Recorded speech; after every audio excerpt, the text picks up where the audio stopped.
everybody, to Week 7 of the National Football League season. Coach FFH Jeremy is still on his honeymoon, so I hope he's enjoying his time. So this week again, we have a fellow member of the Yards Per Fantasy community. That is Daniel Park, who you can find on Twitter at ParkFFB. Dan, how you doing, buddy?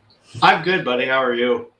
I'm good, man. It was I know you know Zach. Zach got married last night, so we were. I was out a little bit last night. It was out a little too late, a little bit longer than I wanted to be. Oh boy.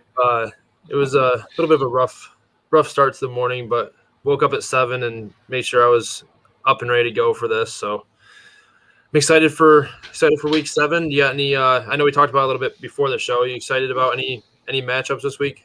The Bengals and Ravens game for me is probably the best one on the slate in terms of divisional battle, and it's just going to be a good game, I think. Yeah, that's probably that probably is the best matchup on the slate so far for me, from what I've been looking at. I mean, like I said before, the Kansas City-Tennessee game is intriguing for me. I feel like both teams are kind of underperformed. Tennessee's coming off the huge win over the Bills last week, where, I mean, I fell asleep at halftime. Halftime's too long for me. I get up way too early in the morning to stay up through that long of a halftime show. Yeah, I understand that. So I fell asleep during halftime. I tried my best to stay awake. I really did, but having to work at 5 in the morning, I just couldn't do it. But I ended up waking up with like 6 minutes left in the fourth quarter, and I ended up staying up watching it. And I'm sorry. Tough. Hey, it was a good game though. I'm not happy with the win, but at least we were competitive as opposed to last year where they just absolutely ran all over us and was not very competitive. They always play us tough. I said last week that it was going to be a good game, and that they, for whatever reason, I think they could be as bad as like the 08 Lions and still play the Bills competitive. I don't know if it's just our past history with all the playoff games and the Music City Miracle and things like that. I don't know if it's just that type of thing where they just always play each other tough. But I think it's just a Derrick Henry thing. They've always played us tough. It wasn't even like just this week. Derrick Henry's been there. I mean, they've always seemed to play us tough whenever we match up with each other. So it is what it is. It was a good game. I'm fine with it.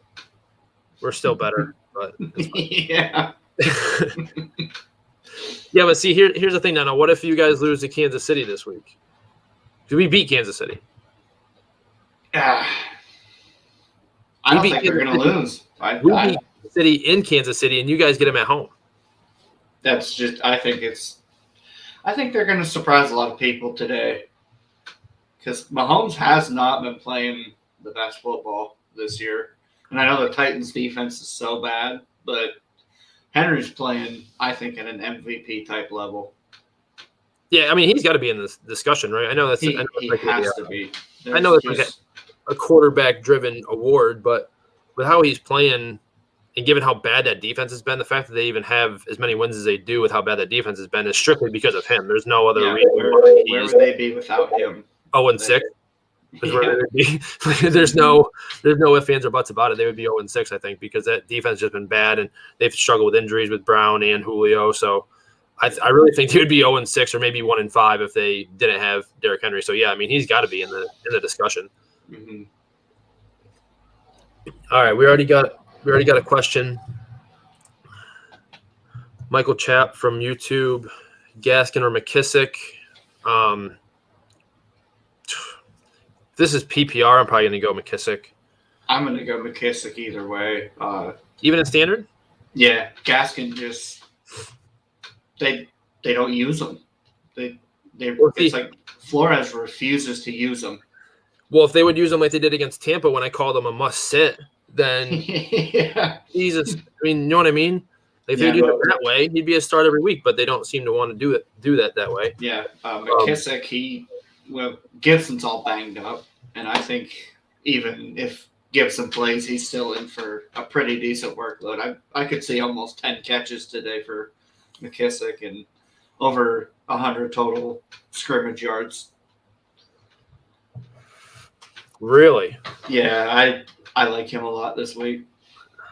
Man, 100 total yards and 10 catches. He's like a must start for you then. He's like yeah, we're in this awesome week 7, so you might not have any better options, but yeah, I think he's in for a big game this week.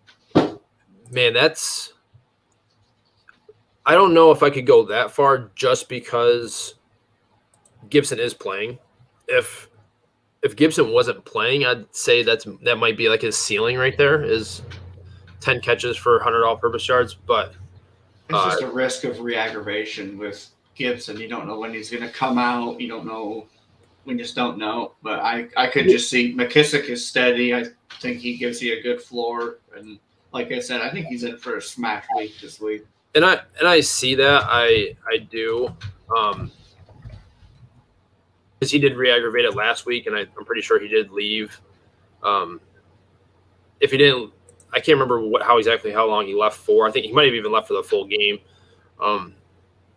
But he's been playing through this all year. It seems like I think that's part of the reason why he's been so off. Mm-hmm. But they are playing Green Bay this week. Green Bay has been relatively weak to opposing running backs in terms of receptions allowed. So I wouldn't be surprised to see McKissick have a solid game. I'm going with McKissick in PPR. I'd probably go with Gaskin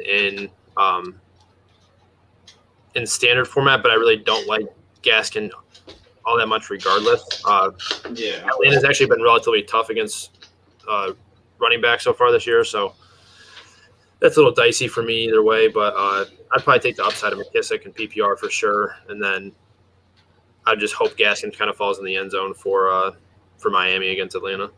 Yeah. All right, Dan, since apparently you didn't know that this is a start-sit show and you said you didn't have sits, why don't you give me 2 quarterbacks you're liking this week, and then give me your sleeper quarterback for the week. Okay. The first one I like is Patrick Mahomes. I mean, come on, man. For obvious reasons. Come on, man. Dude, he is going to dismantle this Titans defense. You know who I like this week? Derrick Henry. That's who I like this week. Hey, me too. Come on, man. All right, go ahead. 1 second here. Let me find it.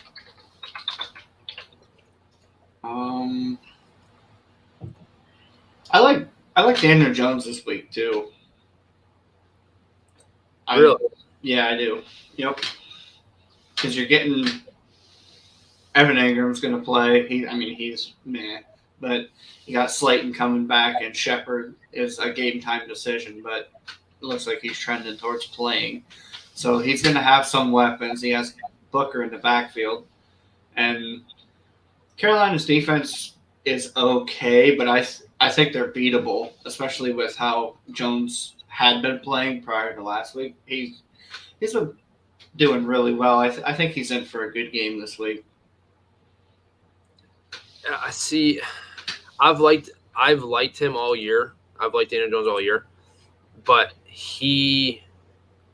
I'm gonna get into Daniel Jones because he's actually one of my sits for the week. So I'm gonna get into him here shortly. So I won't talk about it right yet, but so who's your sleeper for the week?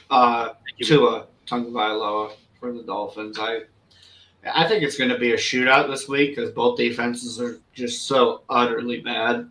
And Tua last week, he looked pretty good. He's putting up decent numbers, and Gesicki's playing really well, and he's feeding Jalen Waddle, who looks like a budding superstar.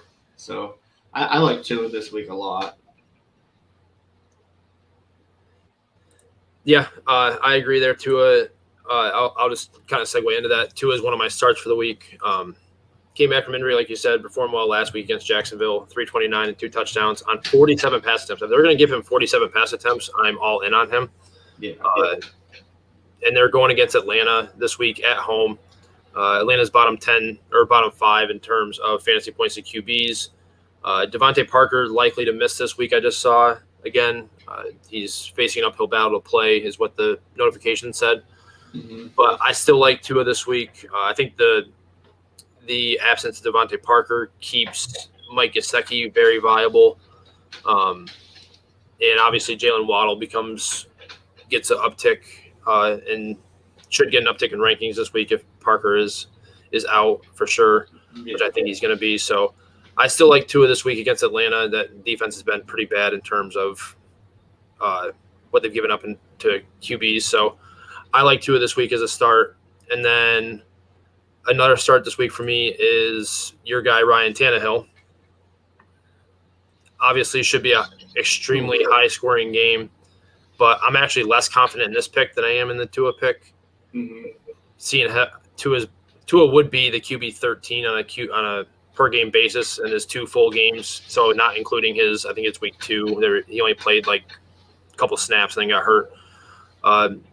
Tannehill is currently the QB 23 on a per-game basis and the QB 19 overall, but he's in too good of a spot to not at the very least be a streaming option, especially with the buys.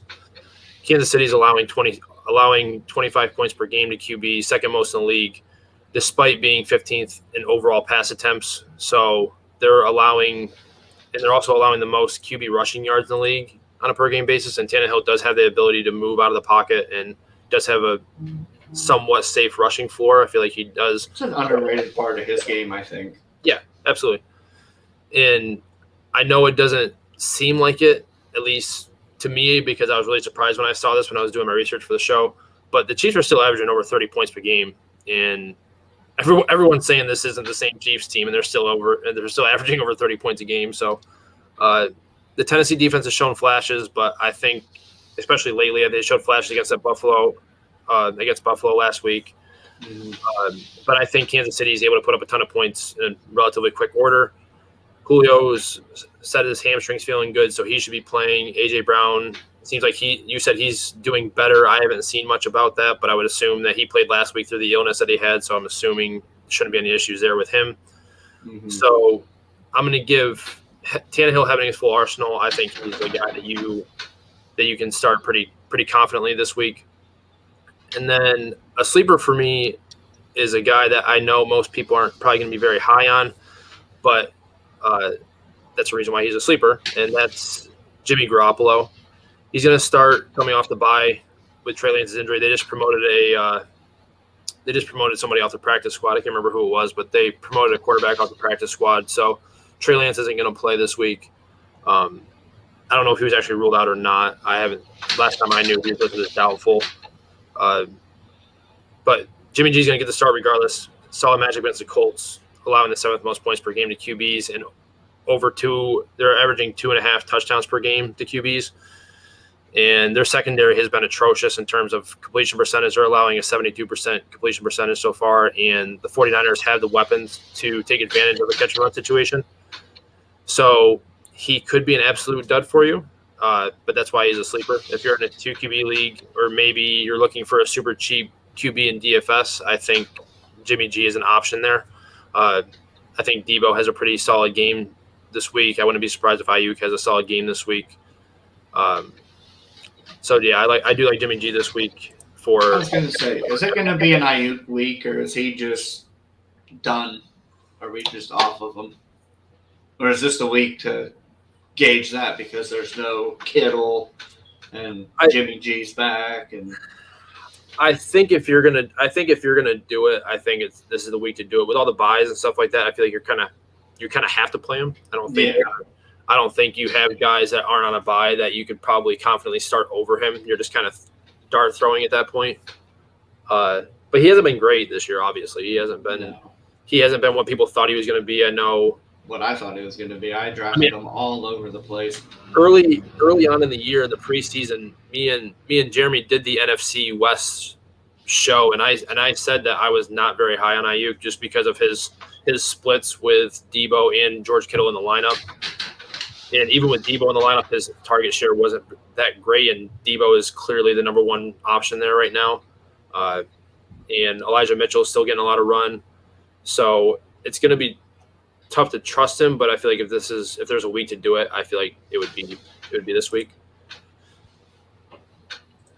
Yeah, I can see that. Michael Brilliant, should I start Waller with his ankle or Hunter Henry? This was a surprising notification for me to see this weekend or this morning when I woke up. I saw that, and which is terrible for me because I have him in a couple leagues where he's literally my only tight end, so I'm going to have to end up dropping somebody. I would start. See that this is the problem is that New England plays at 1 o'clock, if I'm correct. Yeah, I think so. And Waller plays at 4:05, so you're kind of taking the chance of him not playing and him saying that his ankle doesn't feel great. I feel like if he's not, I don't know what happened, Dan. I don't know if you saw anything because it just popped up on the injury report on Saturday. So I don't know if he hurt his ankle on Saturday during like a walkthrough or something like that. I saw that he was trending towards not playing today. So I looked at that and I had to double take. I didn't know. It popped up out of nowhere. I didn't see anything. I would personally start Hunter Henry. I wouldn't take the chance. But if you do want to take the chance, I would make sure I have Foster Moreau in my lineup or on my roster somewhere, or somebody like that. He's probably the most readily available tight end, and he would become a viable option if Waller were to sit. That's just kind of how I would do it. If you're gonna wait and see what Waller does, I would definitely make sure I'd go pick up Foster Moreau and have him as your backup, unless there's better late game options there. But I'm not sure if there would be, given the bye week issues and injury issues. So that's how I would approach that. If it was any other week, I would say just try to go with Waller, like hang on with Waller, but. With week 7, the way that it's shaping up to be with all the injuries and bye weeks, I think you could get away with playing Hunter Henry over him if he's hobbled like that and feel somewhat confident in that. Yeah, I mean, Hunter Henry he's got 3 straight games of double-digit PPR points, and they are playing the Jets, so that game should be a positive game script for New England. I'm not sure if it's going to be positive enough because last time when they played each other in week 2, they just ran the ball. They just ran the ball down the Jets' throats, and I think Mac Jones only threw for like 194 yards, something like that. So it's kind of risky, to be honest with you, just with the matchup and the game script. But this one is at home for New England, so I'd probably start Henry, but if you want to wait and see what happens with Waller, I would make sure Foster Moreau is on my bench and insert him if he doesn't play. But if you want to play it safe, I would just go Hunter Henry because I feel like he's the better option over Foster Moreau if Waller were to be out. Yep. In PPR, who are you playing? Collins, likely with limited role. Gainwell or Stevenson? I'm assuming this is Alex Collins, running back from Seattle. Stevenson for me. See, that's in PPR though. He caught the ball last week. They used him pretty well last week. He was catching passes. He looked pretty good too. He could even take over the James White Bolden role. That's what it's looking like. Yeah, see, I didn't watch a whole lot of that New England game last week. I didn't see what exactly he was doing. Just looking it up real quick, he did have 3 targets last week, 3 catches for 39 yards. So if he's able to do something like that, and he scored a touchdown as well, a rushing touchdown. So I do like Stevenson this week. But I feel like in PPR, I kind of like Gainwell. just because he has that receiving upside he's kind of like a guaranteed receiving upside, Stevenson might not see 3 targets again this week. And they hate Miles Sanders with a passion. They hate Miles Sanders for whatever reason. They hate him. Yeah, like we just said though with Hunter Henry though, last time the Jets played New England just ran all over the field. So Stevenson might have that rushing upside going for him as opposed to Gainwell. I feel like Gainwell probably has the more receiving work upside. But pretty sure Damian Harris is playing this week. Is he injured though? Or is he hurt? He's hurt, right? He is hurt, but I don't know if I haven't seen if he's going to be in or out this week. So he could even be on a snap count, so that could mean more work for Stevenson. Harris is off the injury report. Okay. I'm trying to think of what he did. So in week 2, Damian Harris saw 16 rushes for 62 yards and a touchdown. And last week he was 18 for 101 and a touchdown. So I feel like Stevenson's kind of capped with him, with Damian Harris being there. I feel like Damian Harris is the better running back between the two. I would personally go with Gainwell. Seattle liked DJ Dallas. They got him involved with the passing game last week, late in the game there. So Travis Homer too. Yeah, and Travis Homer did see a couple targets. I think I'm going to go with Gainwell here. I feel like he's more solidified in his role. And that just, like I said, with Stevenson having Harris in front of him, just being the better back, I feel like – and obviously Miles Sanders is a better back than Gainwell, but Philly doesn't seem to know how to use their running backs properly, so they're not going to give Gainwell – or not going to give Sanders too much of a run. So I think I would go with Gainwell. It is a tougher matchup against Las Vegas. That defense is actually pretty solid, but I think I'm going to go with Gainwell there over those two. Sounds good. Stevenson for me, but I can see it.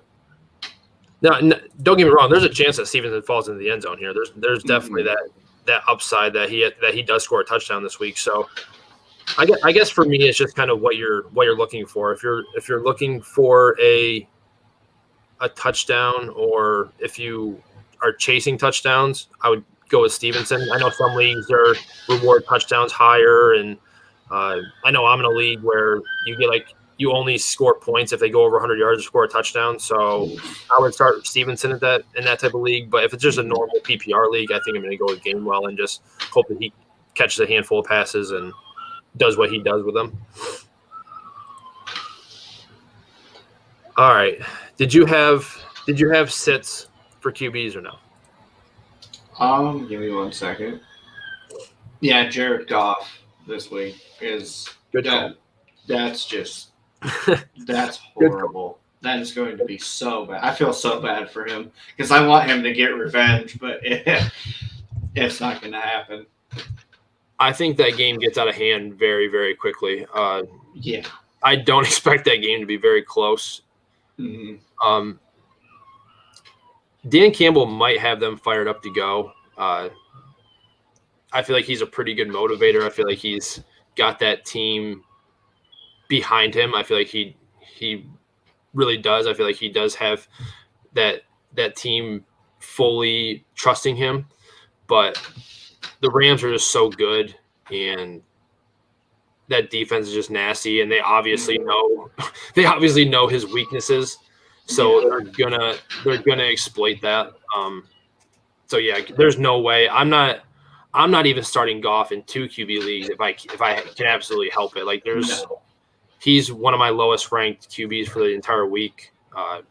There's not many guys that I would sit over him. I would almost consider Wilson over him. Zach Wilson. I would almost do that because it's going to be brutal. Yeah, I think it's going to be bad. That's almost one of those situations where if he's your only other, with the bye week issues and things like that, if he's your only option for your super flex spot, I would almost consider playing a higher end positional player over him in my super flex spot this week. Yeah, that's how bad I think it's going to be for him. Mm-hmm. I just don't expect him to see. I'd honestly surprised if he cracks double-digit points this week. Yeah, and they're going to take away Hawkinson, and Ramsey is going to cover probably St. Brown. I would. Yeah, assume. I think he's going to shadow Amon-Ra. And that's their weapons. Swift might get some good work out of the backfield, but oh god, it's going to be such a bad game.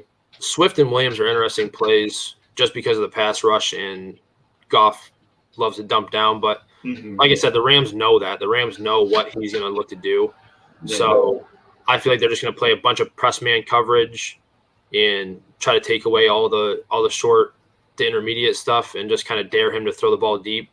And it's just I just don't see a good game for Goff happening. It's going to be rough. I'm even kind of tempering expectations for Swift a little bit, especially in the receiving work. But I feel like if there's guys to target out of the back or in that game for them, it's going to be those two backs because I just feel like that's how they're going to have to move the ball against the Rams. Yeah. All right. Let's see here. Good morning, Jam. This guy's always on our show, and I love it. He's constantly in here asking questions. Good morning, AJ Green or Jacoby Myers at flex. Oh. If this is PPR, actually, I think I like AJ Green over both, or either way, which is weird to say. Jacoby, I'm done with thinking that Myers is going to score a touchdown. Well, I was so hyped last week. I was so hyped for him last week because I said last week on the show that last week was his chance to score a touchdown. Like I really thought that he was going to do it. Scored a touchdown, and then gets called back to do a penalty. I'm like, oh, come on, man! Like, yeah, I know. You're so close.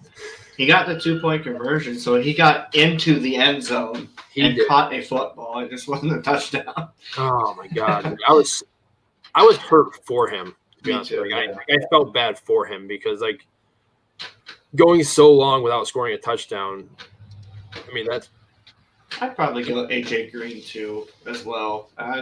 He's solid. He has just been. He's really been solid. good. Yeah.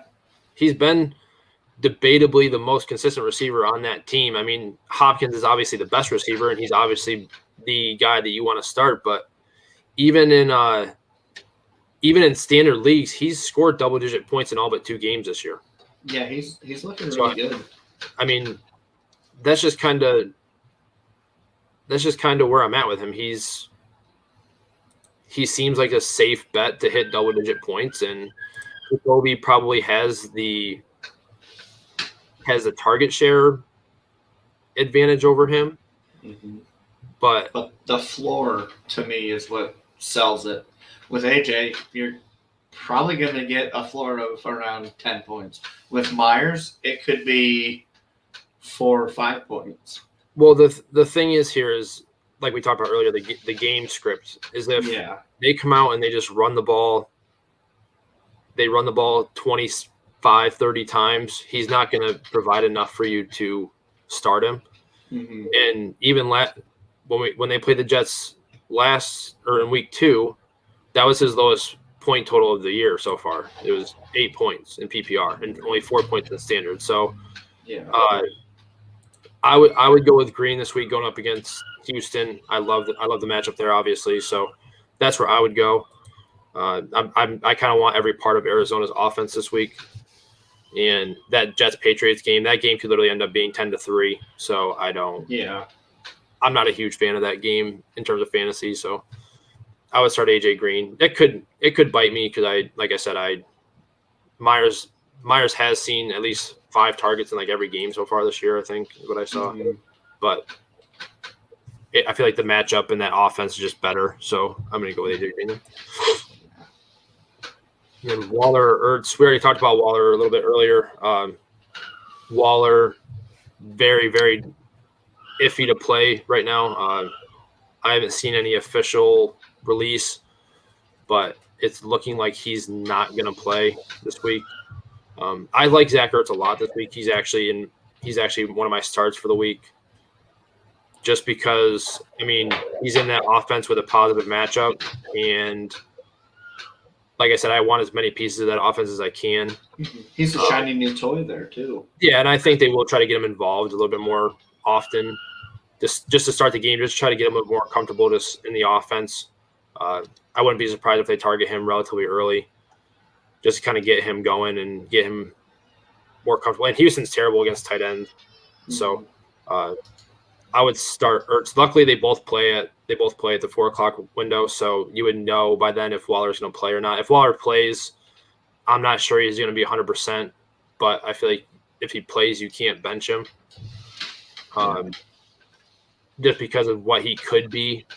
Because you don't want to be the guy that benched Darren Waller and have him go off for 30 points. So if he's playing, I feel like you're going to have to start him. But if he's not playing, then obviously Ertz is the way to go. Tom Brady or Aaron Rodgers? Ooh.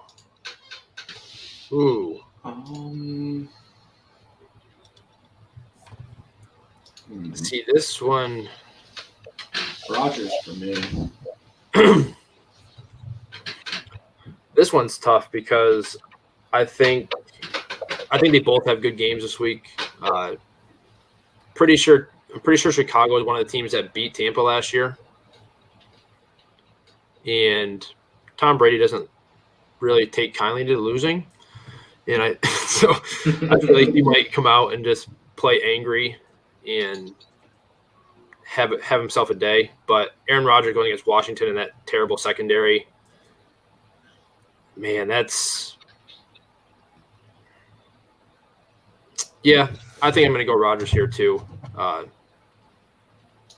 feel like he's going to have a huge game. Mm-hmm. And I think Tampa gets up relatively big, relatively quick against Chicago, unless Chicago's offense gets it together, which I don't necessarily see happening entirely. I think that pass rush is going to give Justin Fields fits. So I don't think that offense is going to get rolling enough to keep up with Tampa, so they might end up being ahead by quite a bit come the third quarter, and they might just run the ball. I'm gonna go with Rodgers here, but I don't think you can go wrong with either one. No, the only reason I picked Rodgers is because Washington could actually move the ball and put points up to make Rodgers throw a little bit more. I think with the Buccaneers and the Bears, I think the Bucs beat them in the first half and just let Fournette grind it out the rest of the game. Yeah, I mean that's a fair point too. That Washington offense should be able to move the ball more. Yeah, that's a fair point. So, yeah, I would go Rodgers, but you can probably just flip a coin and whatever one it lands on, you can just start them and just kind of be comfortable. You're happy with both. Yeah, I think, yeah. And then Adam again, flex PPR, pick one, Shepard, Renfro, AJ Green. Shepard, I think if he plays, his target share is just absolutely through the roof when he plays. And he always seems to come down with the ball. And they're going to have to be throwing the ball a lot today. So I like Shepard quite a bit. I'm starting him everywhere I have him. See, I think with the Waller news, I think Hunter Renfro is the guy for me. His PPR floor is super high. He's debatably Derek Carr's favorite target, especially when Waller's not. If he's not in the lineup, he's probably going to be his favorite target. Yeah. And even with Waller in the lineup, Renfro has been pretty solid. Third and Renfro, baby. No, he's essentially unguardable. He's got to be top 5 route runners in the league. Yeah, especially from the slot anyways. He's got to be right up there with the best of them. I mean, he's got 5 targets in every game so far this year. Pretty sure he's gotten like double-digit points in all but one game. Yeah, he's got double-digit in all but one game except for Denver last week, and that's at Denver, who's a tough defense. They got Ruggs involved last week, so I like Renfro here. I do understand the Shepard take. He's been solid every time he's been in the lineup as well. That Carolina defense is just a little bit tougher. So with like I said, if Waller's going to be out, Renfro would be the way to go. If Waller's in, I think Shepard is the play though. That's just it. Yeah. Pick 3 PPR: Robert Woods, DJ Moore, Calvin Ridley, Jalen Waddle, and Hollywood. This sounds like my Dynasty 1 team, Dan. This is like the thing that I go through like every day where I have to pick between 9 different good receivers that I got to choose from. Oh God, I'll let you take it first, bud. Oh, thanks. Oof. Well, I already said that with Devontae Parker being out, I feel like Waddle gets an uptick. I think I'm gonna roll with him as one of them. Robert Woods against Detroit, probably gonna roll him out again after he's had back-to-back solid games. And then the third one's interesting because DJ Moore, Ridley are wide receiver 1s on their team.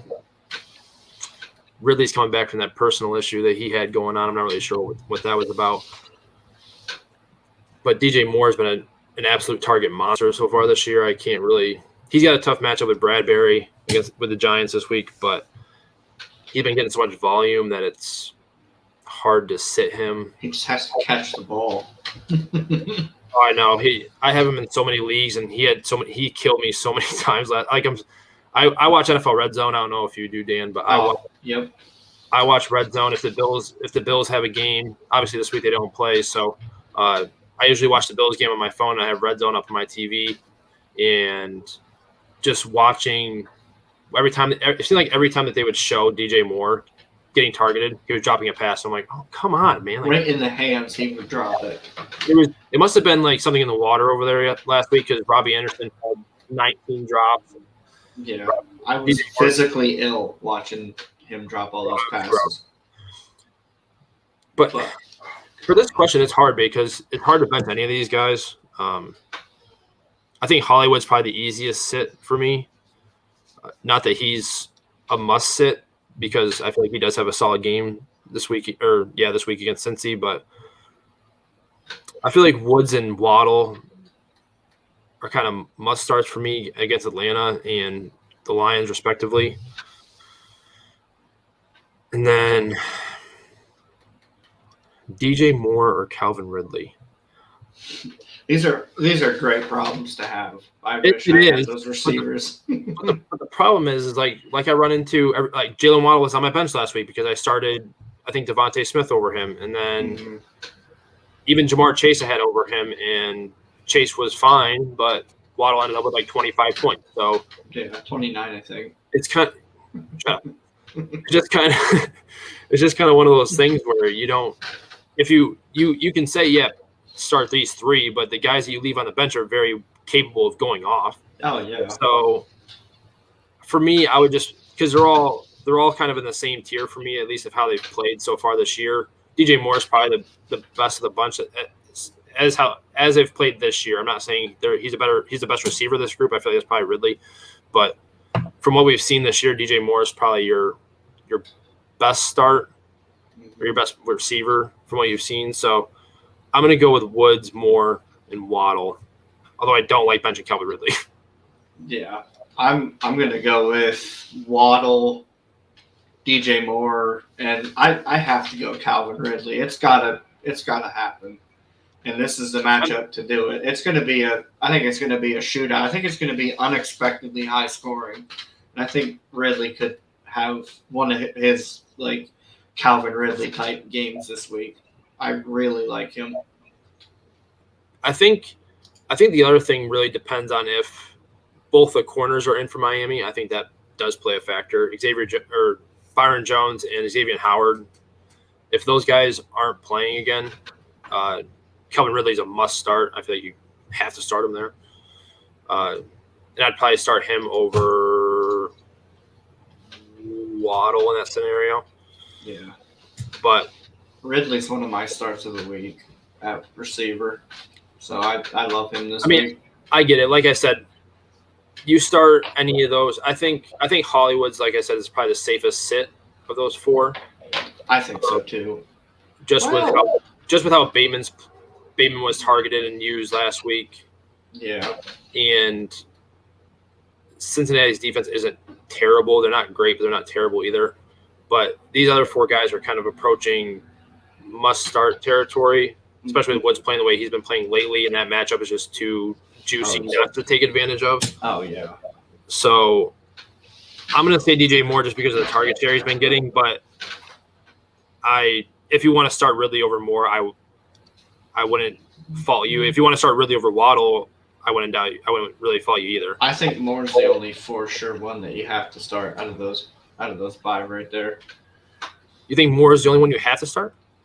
Like, he's the only him and Ridley I think are the 2 that are gonna get they're the 2 that I like the most out of the 5, and then it's a toss up between Waddle, Woods, and Hollywood. But I think Waddle with Parker and Fuller being out, I think he gets enough to edge out Woods and Hollywood this week. Man, that's tough. This is a hard one, but yeah, give me more Ridley and Waddle for the win. Yeah, I'm gonna go with Woods, Moore, and Waddle, but I don't like sitting Calvin Ridley. That's just nasty, especially where you had to draft him. Oh God.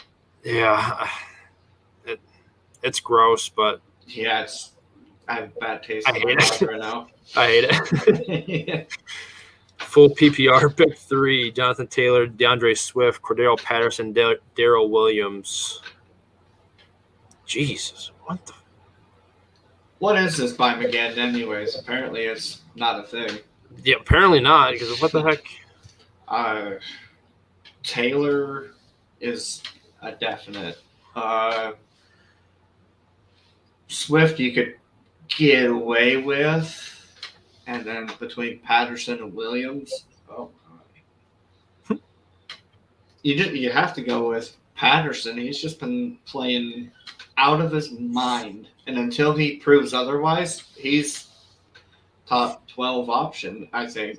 Am I out of bounds for saying that? He's playing really well. The only thing that scares me with him is because you're right about the usage. You're absolutely right about the usage, but the snap share is what scares me. He's not seeing it that large of a snap share. So if for any reason they don't call plays for him, and I'm not saying they won't, but for whatever reason, if they just don't use him like they have been for this week, then he's a letdown for you because his snap share just isn't high enough to validate not having a high enough volume. Like he's seeing the volume and he's scoring touchdowns, and that's why he's so viable right now.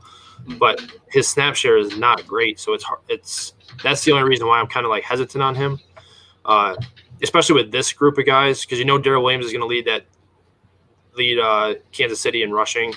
I don't really think that's much of a question, and I like Mike Davis this week in their matchup. I know obviously they play the same team, but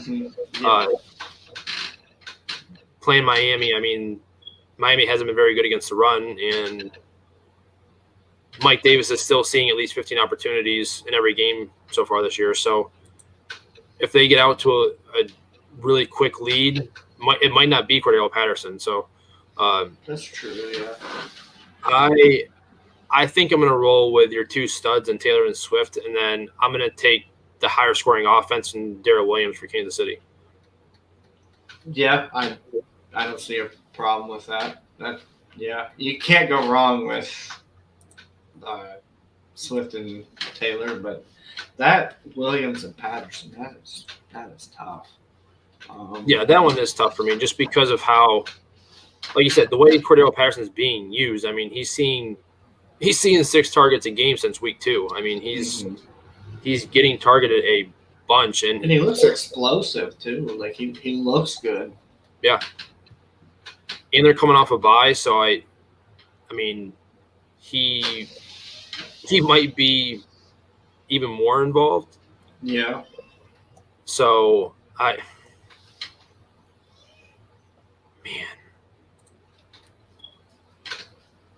Tennessee, if their defense does something somewhat good, it's not stopping the run, but not running as well. They don't allow too many rush yards. that's their crowning achievement on defense is they're a decent run defense. So, and I mean, Mahomes is just going to go nuclear against them. So, I think it's Patterson for me. Well, here's the other thing I'm thinking, and that I thought about this when I was doing the start sit because of Mike Davis. I really wanted to mention him in the show. Mm-hmm. Is that Patterson already has 5 touchdowns this year, and that's his highest since like his rookie year, I think, 2018. It's his highest since 2018, and other than that, 2018 season in his rookie year when he scored 9, that's not most he's ever had in a season. So I feel like touchdown regression is coming. I feel like he's not going to score a touchdown in every single game, but like I said, the snap share kind of concerns me. And Daryl Williams is going to be the guy in Kansas City. Mike Davis is still there for Atlanta. This is another one where it's ugly to sit Patterson because I've always been playing. Mm-hmm. So another one where I can't really follow you either way. But I think Jonathan Taylor and DeAndre Swift are 2 vocal pieces of their offenses, so they have to be started. Yeah. Even though Swift has a tough matchup, I think – man, that's tough. That's really tough. Mm-hmm. Yeah, I think it's Patterson for me and the 2 studs. Yeah, I hear you. Although I'm not too convinced that is Williams better than CEH. He might be. I don't know. I don't think he's better. I think he's just a little bit more in tune in that offense right now. It seemed like CEH was just kind of out of tune, but he was playing well before he got hurt. He started to pick up. He started to gain steam when he got hurt. So I don't think he's better. I think he's just kind of being. And he seems to be getting utilized a little bit better, is all. Yeah. Because they're not using CEH out of the backfield like receiving wise, like I thought they would, and I feel like they would. Especially when they drafted him, I felt like everybody thought that he was going to be used out of the backfield a lot more, and they're just not really using him that way. But Taylor Swift and Williams for me, but Patterson's gross to sit. So I'm just a little concerned about the snap share is all. Like I said, because if he doesn't score a touchdown, and this is the week that they don't use him like that, then it's bad. Yeah, then it's bad. I feel like Daryl Williams is kind of guaranteed work. So, but I'm not going to follow you either way. To be honest with you, if you listen to Dan and start Patterson. Because Patterson and Williams are a coin flip for me. I'm just going to take Williams because I feel like he has less of a snap share worry. And I feel like the touchdown regression's got to come at some point for Patterson. So yeah, that's where I'm at with him. All right. Non-PPR, Damian Harris or Chase Edmonds. This is Damian Harris for me, especially in non-PPR. Yeah. And then Devonta Smith or Jacoby Myers. Smith's got a tough matchup. That matchup against Vegas is not an easy one. No. I forgot. I looked it up before the show. Who his cornerback matchup is? Well, why don't you tell me why you think why you're starting him over Myers, and I'm gonna look up what I saw on Devontae. Smith over Myers. They're pretty close. I just think the Eagles' offense is better, and Jalen Hurts is better than Mac Jones, and he's going to find a way to get Smith the ball because he gets targeted quite a bit, and him and Goddard are really the only options on that passing offense that are worth anything. So, and it only takes one play for Smith to pay off. Like Hurts could hit him for a 60-yard touchdown pass, and there's his good week, and he could, on that play, I think he could outscore Jacoby Myers because he's explosive, dude. He's so good.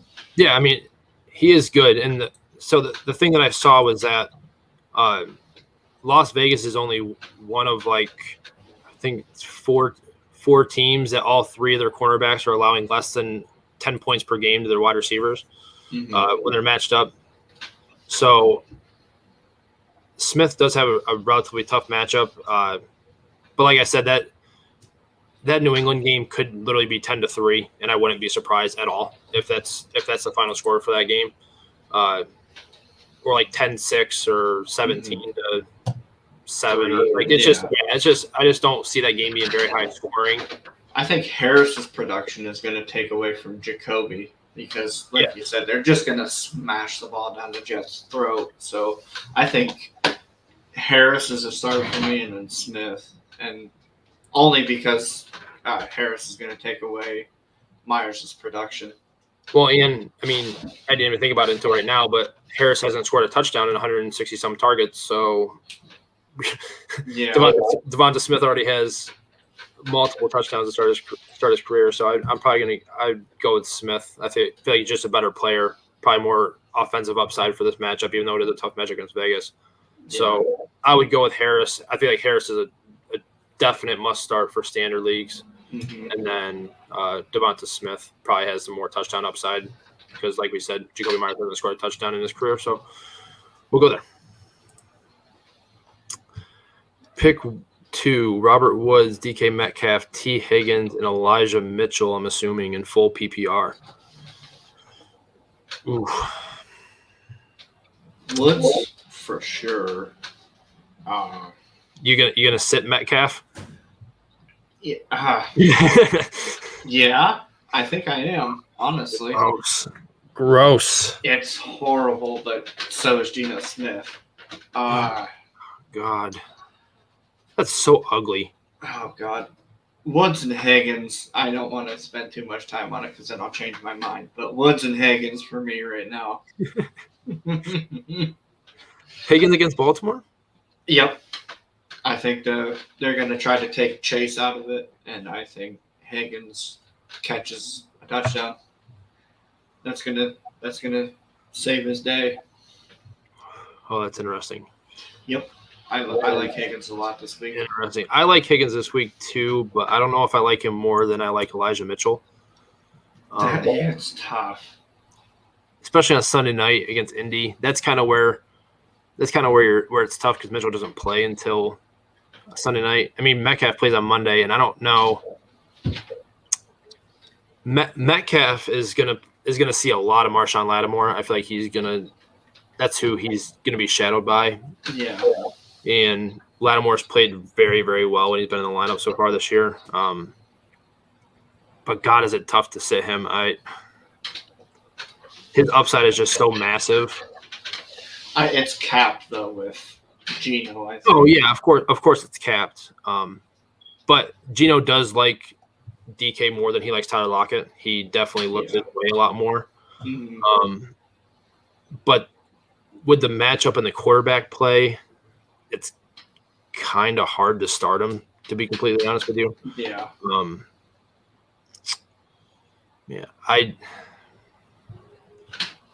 You're going to sit Metcalf. Well, the thing that is throwing me off is Elijah Mitchell because I'm starting Metcalf over Higgins, to be honest with you. The hang up here for me is Elijah Mitchell because he's been so involved every time since he became the starter. He's been so involved and seen so many touches. Yeah. And Indianapolis's defense isn't as good as we thought it was going to be. At least it hasn't been to start the year. Something to keep note of, though, is Hasty's coming back for the 49ers, and I think he could carve out because he was playing quite a bit before he went out. So I don't know if that's going to dig into Mitchell at all. But yeah, but that was before Mitchell showed that he can be what he's been. You know what I mean? Yeah. Like Hasty's coming off. I don't know if it was the IR or the pup, but either way, it's not an ideal situation to start a guy or to worry about a guy coming off the first week back from that type of situation. I feel like he's more of like next week you want to worry about him a little bit. Yeah. And see if they do get him involved. What about Trey Sermon? What heartbreaking. What everybody thought was going to be with him. Yep. Me included. Oh, it's heartbreaking. Metcalf or Mitchell? I think I'm still going to start Metcalf. I know the quarterback situation isn't great, but the thing is that if you bench him and he pops off, again, it's just feel like an idiot. Yeah, it's just like anything else where if you start if you don't start him and he pops off, then you're kicking yourself in the mouth for even thinking about sitting a guy like DK Metcalf. All right, here, hang on. We'll bring Austin in here. Austin, what's going on, buddy? What's going on, brother? How you doing? Good to see you. Good. How are you? Good. I love the Reese's mug. Maybe you can maybe you can shed some light on this question for us. The question up on the screen right now. All right. Yeah. Woods, Metcalf, Higgins, Elijah Mitchell, full PPR. We already said Woods is the must start. Would you be willing to bench Metcalf given the Marshawn Lattimore shadow and Geno Smith as his quarterback, or is just too talented and got too much upside to put him on your bench? Yeah, I don't know. The upside alone, I wouldn't put him on my bench. They have who did they have? They have the Saints. They're at home. I expect Geno to play a little bit better at home, so I just wouldn't have the confidence to bench. That's what I'm saying. It's so hard. I'm saying. Yeah, I just don't have that. You can't I would feel so bad benching DK Metcalf and putting the other guy I was considering was Elijah Mitchell here. I think T. Higgins is a sit out of this group, but yeah, I would agree. And it's full PPR, so I definitely would do Metcalf. But that's just mine. I mean, Higgins, like you say, he's definitely a sit. Mitchell, like you said, he has some upside, but it's not nearly to what Metcalf. Yeah, I'm gonna go with Woods and Metcalf. I just can't bench him. I can't do it. That's tough. Yeah, I'd be too tough to do. That's brutal, man. I can't. Yeah, that's if you do that, and like you said, you put him on your bench, and then he just explodes. Yeah, yeah. I'll stand my ground. Hey, I hear your point. I hear it, but that's to bench DK Metcalf. I mean, I benched Calvin Ridley in the one question, so yeah. But that was a tougher question, to be honest with you. That was a tougher one to sit. All right, Austin, do you want to get into your injury stuff, or do you want to go through these questions? We'll just go from there. So I got some notes. Darren Waller. I know he said there was a report by Schefter injured his inner ankle and heel, which is basically like a medial type of ligamentous strain or stress, which is really actually kind of uncommon for most cutting sports like football. But they downgraded him, so he isn't feeling great. I think it's a little bit more concerning than a little minor low ankle sprain. So if active, likely limited snaps, high leverage targets only. So I would think they'll be smart with him just because he's a very focal point of their offense. Antonio Gibson. They're talking about now 2 separate shin injuries. I really think this is one thing, and I'm actually going to write an article for yards for next week. Just explain this a little bit more. I think this is really the thing he has to manage with rest, and I think he's trying to fight through it. But with these levels of shin insufficiencies, and when the bone is being loaded and causing pain, it just is a rest thing. And I think he's trying to be a warrior and fight through.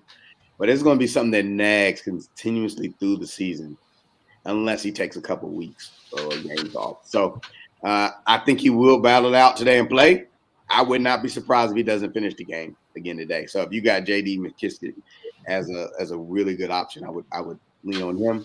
The Seattle running backs, Collins is limited, cleared to play. I think he'll be a part of rotation. And then Penny, he'll probably be active, but I think a limited rotational role.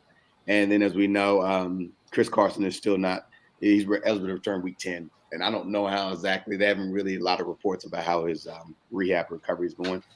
Tyreek Hill, still limited by the quad injury. You saw a limited snap count last week. I still think the targets and production remain stable.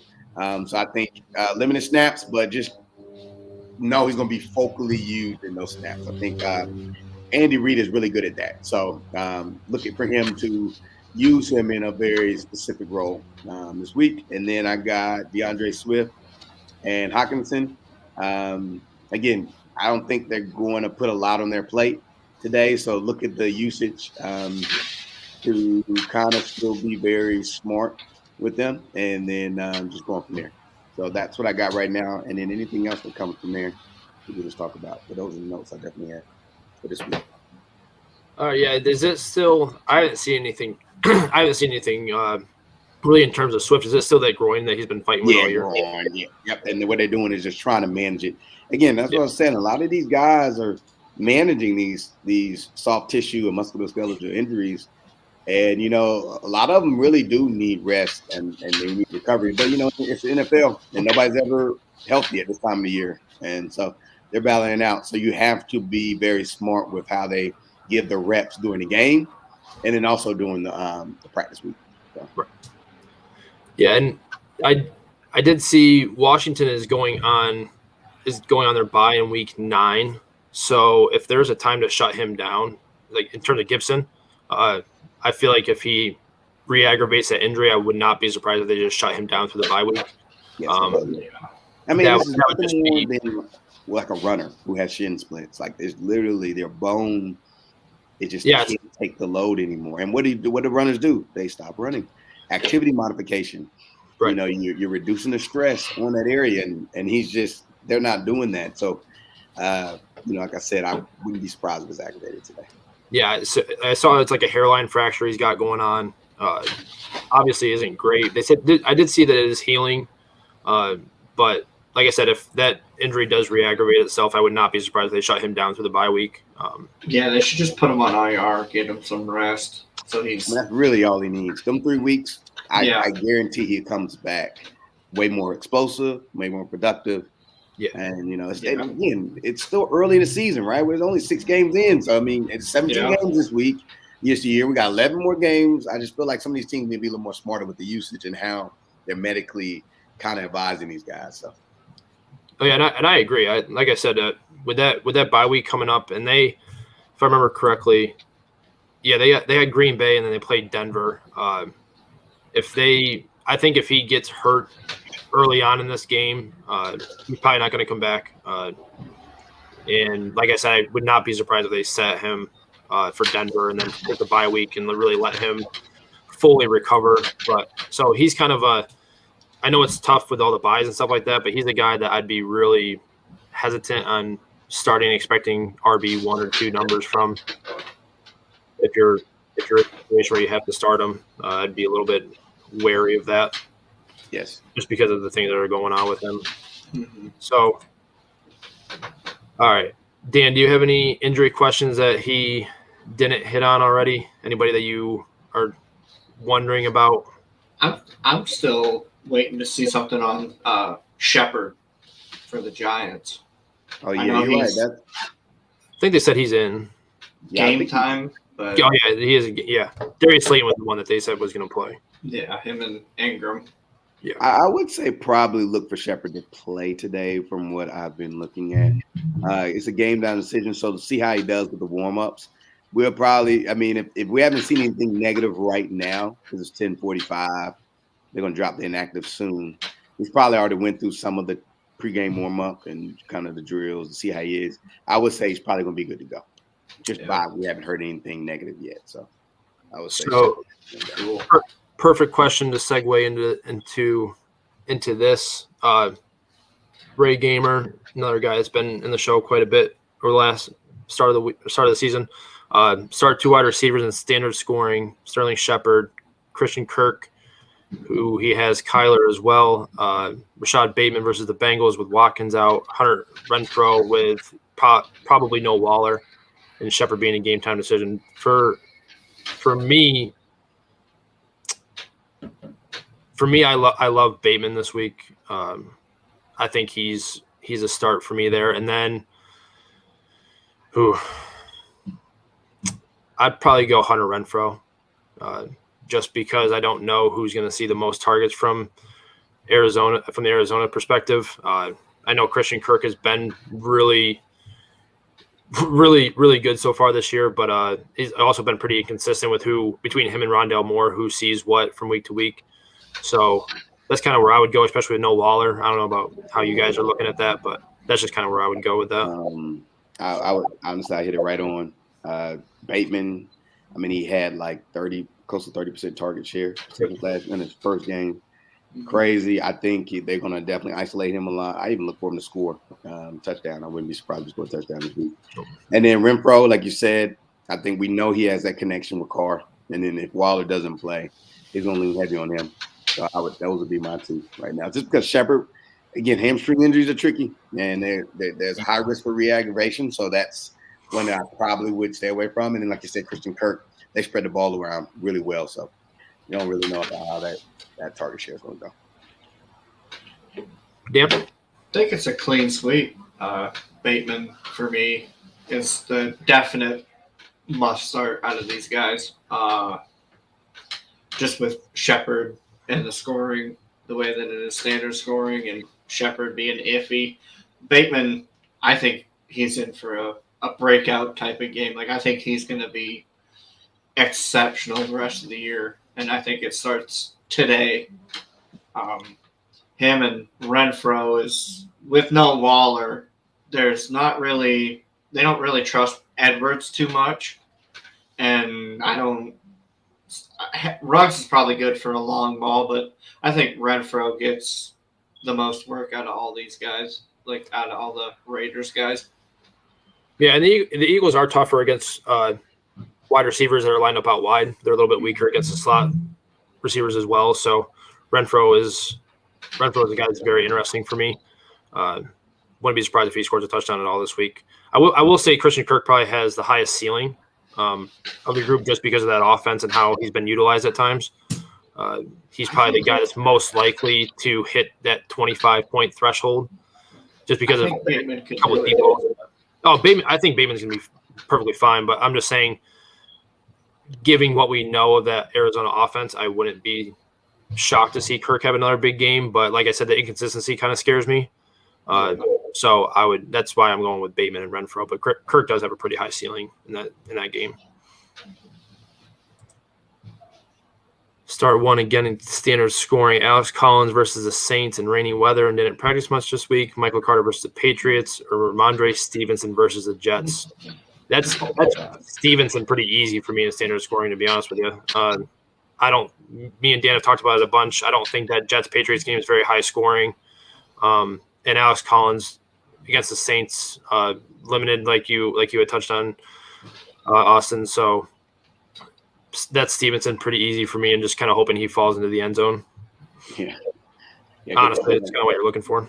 Same call. Alex Collins, like I said, are going to be a rotational piece. It's going to be by committee. So I don't know if you really want to, count on that. And with the injury, with the practice, limited practice, and then, like I said, I expect a low-scoring game. The Patriots always have great defensive game plans. So I think they're going to limit a lot of things that the Jets do offensively, and they're struggling anyway. So, like you said, your best bet is Stevenson. And I think they're going to use him a lot as a pass.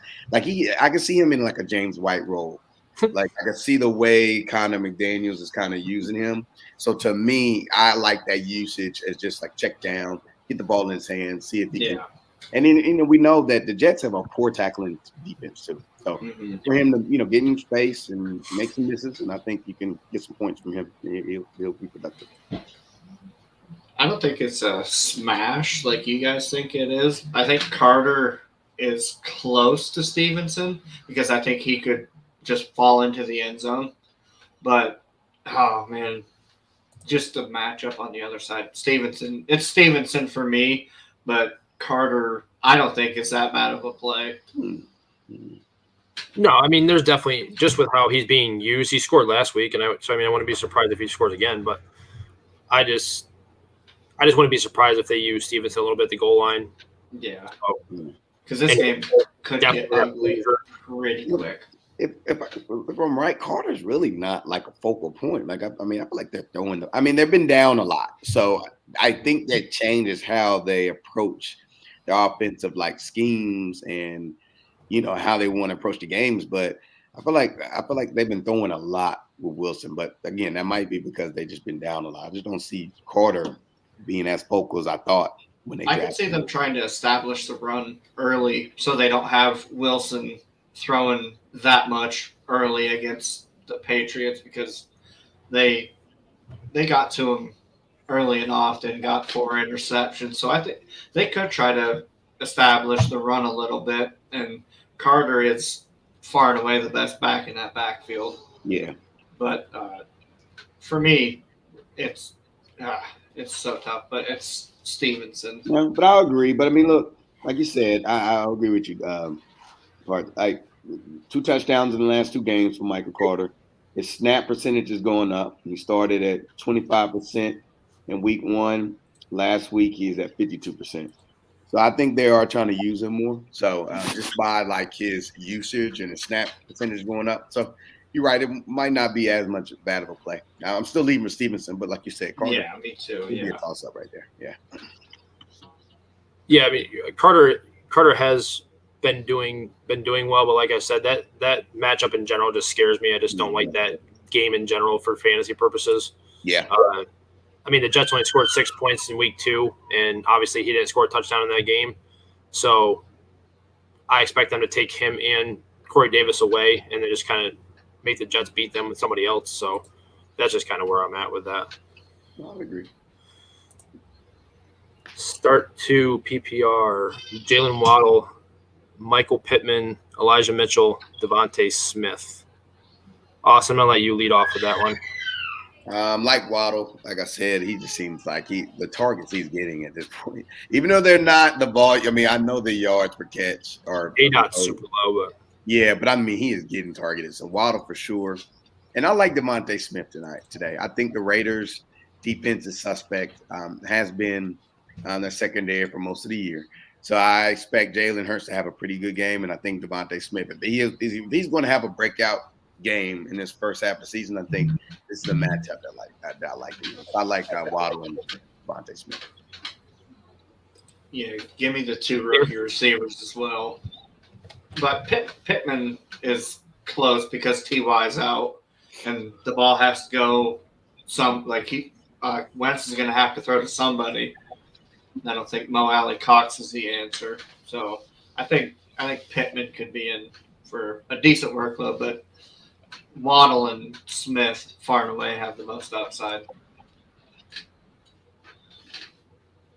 Yeah, that one's tough for me because, like you said, with T.Y. being out, Pittman might get thrusted right back into his 7, 8, 12 target games that he was seeing before Hilton came back.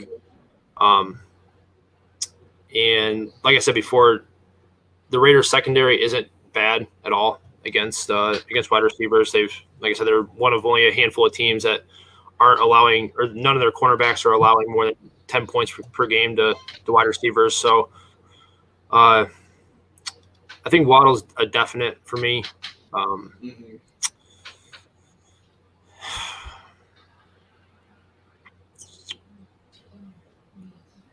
I think I might go Pittman here, to be honest with you. I do.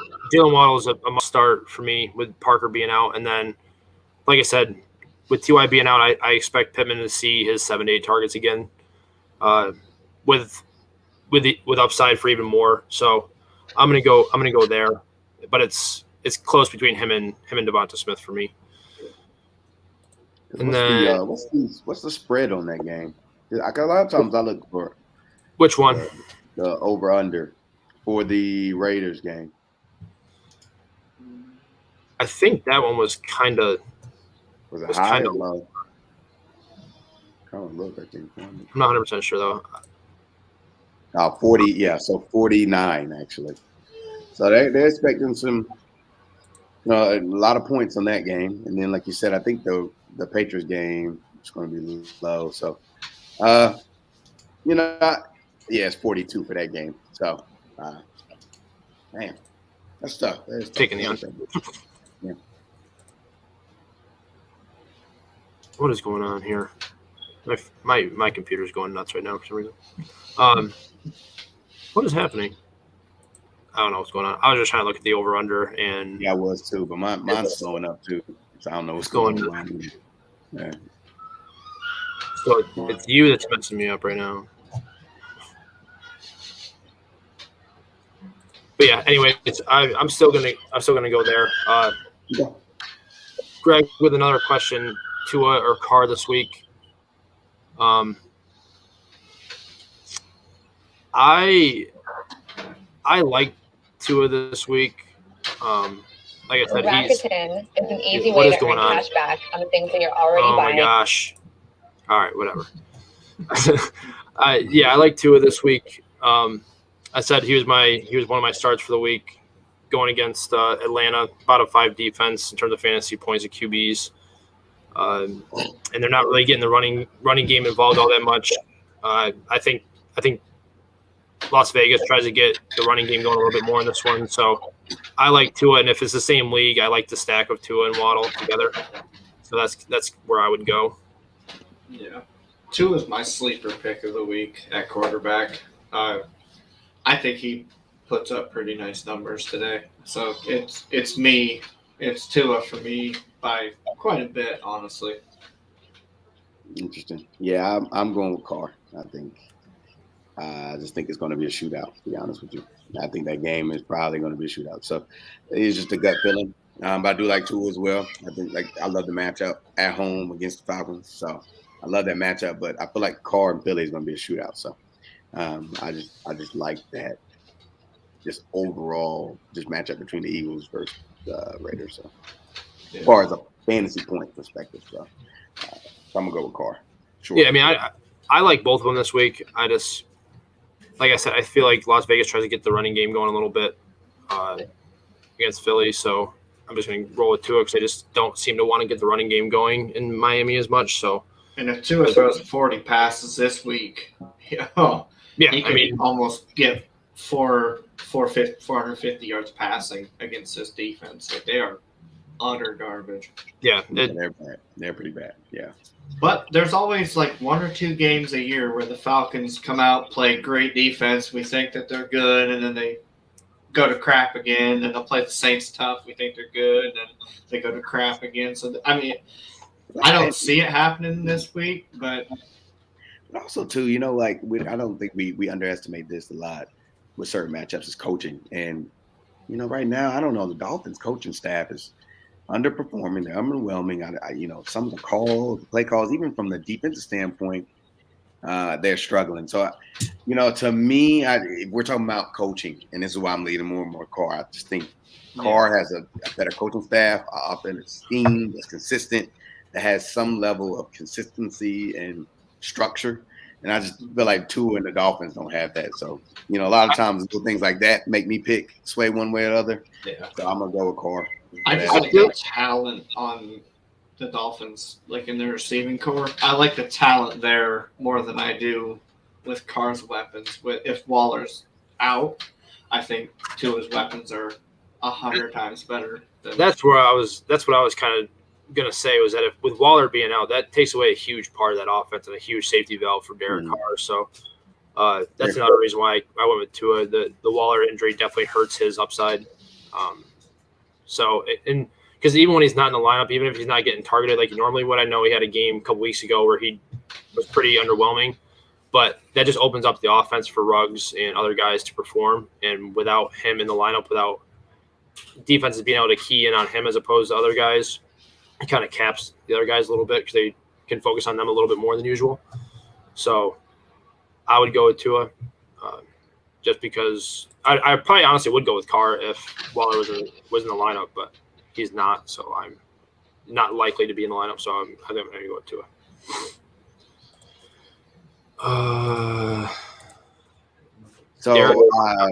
Little news on Shepard.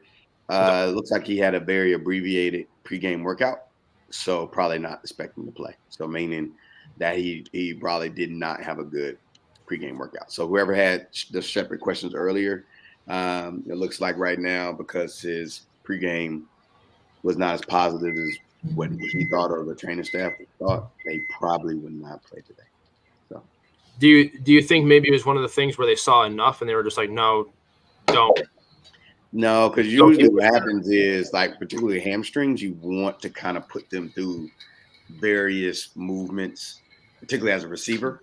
So routes, stopping and starting, exploding, short area burst. And I think either they said this is not we need another week, or either maybe he might have said it's not where it should be. So, yeah, a lot of times when people come to injury, you do want a pretty good, I don't want to say aggressive, but you do want a challenging pregame warm-up. Just kind of make sure that they're going to be okay, production and their health standpoint.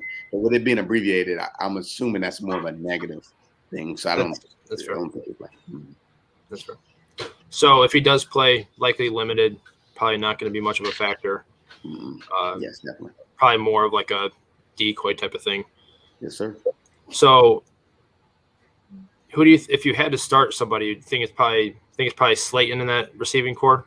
Yeah, because I mean he's really the most healthiest at the bunch when you really think about it, and he's still dealing with something. But as far as all of them, I feel like he's probably the most healthiest, depending on what his injury is and compared to others. So you don't like Dante Pettis here? Saw a ton of targets. Yeah, he did. He did. I mean, you're right. And you know what? I like Pettis. He's a really good route runner. I don't know why he hasn't been able to stick. I liked him a lot coming out of Washington. He's been hurt a lot too. He hasn't been healthy, so that's not a reason why. So I do like Pettis. No, I mean I do. But I think Slayton is, from a big body perspective as far as red zone targets. Yeah. Getting in the red zone, I just like Slayton a little bit more today. But yeah, Pettis is a sleeper though, for sure.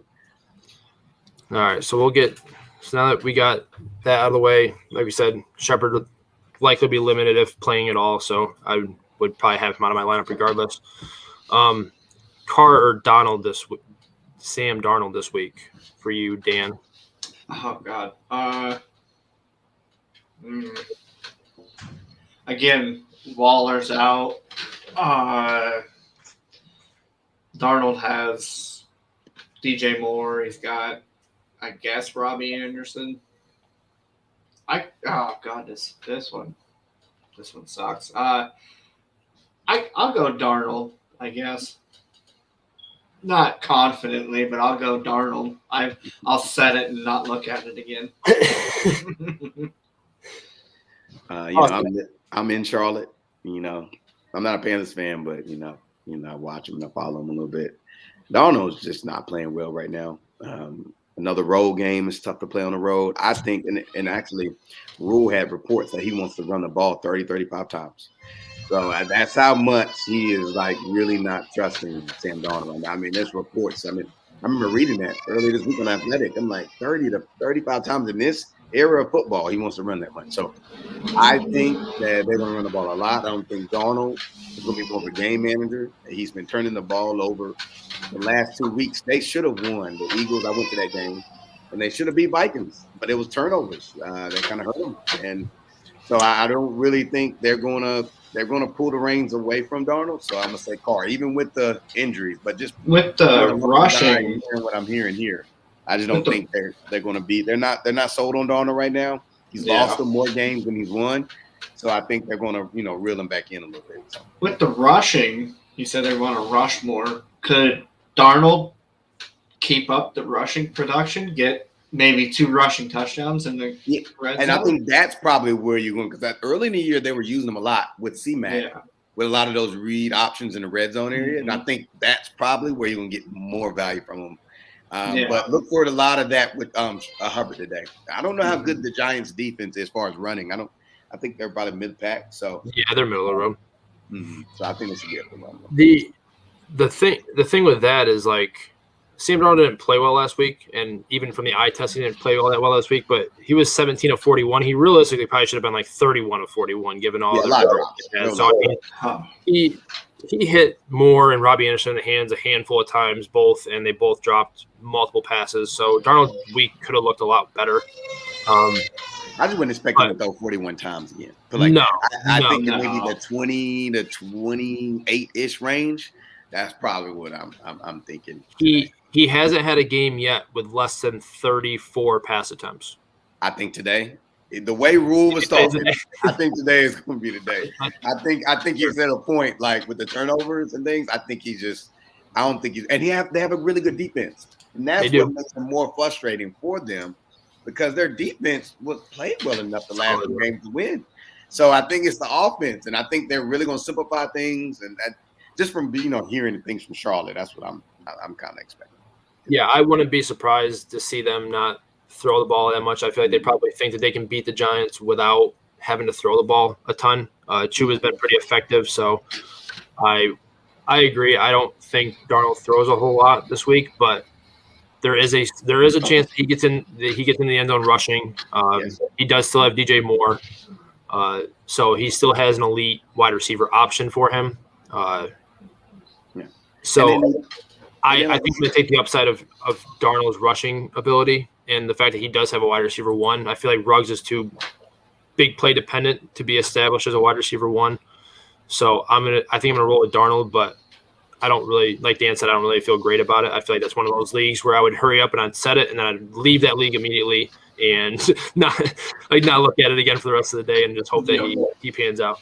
I'm telling you, man, I think Carr is going to have a crazy. I know everybody. It's just a gut feeling. I just think that's going to be a shootout, and I just think there's going to be a lot of passing in that game. He's playing really well too. Like he looks really good this year. But yeah, I think he's still like second in the league in passing, even after the week that he had last week. So Derek Carr.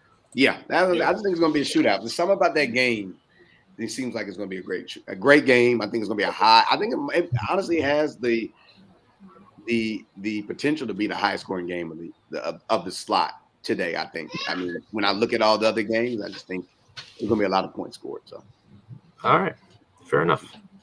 All right, this question. I saw this question earlier, and I wanted to scream because I don't know if it's a dynasty league or not, or if it's a redraft league. But this question right here was very, very odd to me, to be honest with you, because like I said, I don't know if it's a dynasty league or what it is, but if it's a redraft league, I feel like I like it. But if this is a dynasty league, I absolutely hate this. Just because I feel like Javonte is going to be a stud next year. So like I said, if context really matters here to me, I don't know what the position in the league is, what you need. Maybe you have wide receiver help that you need, because obviously that's the way to go if you're going to do that. But with it being two rookies, I feel like this kind of leans towards a dynasty league. Mm-hmm. And I hate it if it's a dynasty league because I love Javonte Williams for dynasty. I don't know what you guys think about it. It's a PPR league, so Smith is obviously for this season probably has more PPR upside, but if it's a dynasty, I don't like it at all, to be honest with you. I don't know how you guys feel about it, but I would think, like you said, that I don't like it. I just think just because of Javonte, rookie running back, sharing the backfield with Melvin, I think this is tough. Like, it's just a tough transition as running back. He is very explosive. Great running back. I think he's going to be the feature back there. But to me, I would just rather keep Devontae Smith. So. Yeah, it looks like they traded Javonte and got Devontae Smith. Well, then, I'm sorry. Then, yes, then that was a great trade. I would think that would be a great trade.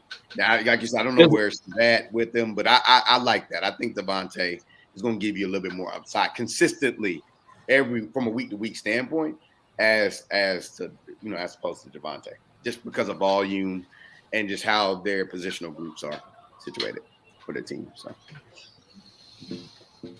Dan? I don't want to. Me and you, we spent all offseason talking about Javonte and trying to one-up each other, getting in rookie drafts, trying to get him. Took Devontae Smith 1.01 in a rookie draft. So I like him a lot. But if it's a dynasty league, oh, my God. I think Javonte is better in dynasty, but if it's a redraft, yeah, you won that trade, I think. I would love to know if it's dynasty or redraft. Man, I hate that. I hate that we didn't know that. That's the thing, because if this is dynasty, the thing that made me want to like scream at my computer when I saw it was that if it's a dynasty league, we know how hard it is to come across a top 12 running back option without injuries and stuff. Like, so many injuries are happening with running backs. We saw with Dobbins and Cam Akers and so many other guys. Even Dalvin Cook, CMC starting to get banged up now. How is Gordon still healthy? Like, because he's splitting work. You know what I mean? Like it's He's not split with Eckler too. And that's and that's why the league. I think the league was already understanding how that role of the running back has changed. I mean, every now you're seeing backs by committee. I mean, it's more effective. I think for your depth chart, I mean, it's so many different things. I mean, even in Dallas now, right? Spend all that money on Ezekiel, and now they haven't running back by committee. Even that is even letting you know. I just think everybody is kind of gravitating to that. So, yeah, that's why I said context really matters here. Because is it dynasty? Are you having trouble at wide receiver? Do you have a lack of wide receiver depth? Do you have really solid running back depth, and you feel like you could have got rid of them? Maybe you have a bunch of young running backs that are higher tier. So for me, if it's redraft, I agree. I feel like they won. But if it's dynasty, I'm not a huge fan of it. Oh, segue a little bit, man. I got Devontae and traded Devontae. Wide receivers are Kupp, DJ Moore, AB, LaVisca, and Mooney. So I like that. Changes it. Yeah, and their running backs are Saquon, Patterson, and now Devontae. So I love that deal. I love that deal. Yeah, you're good. Yeah, you're good. Yeah, you're good. Great deal. That's fantastic. Just segue a little bit, man. It's crazy. Like when we talk about running backs, how Derrick Henry. Sorry, I know this stings because y'all lost. Shut your mouth. Don't stop. Don't even stop. Well, I mean, but like how he does it, I don't know. Like compared to other backs, I can mute you.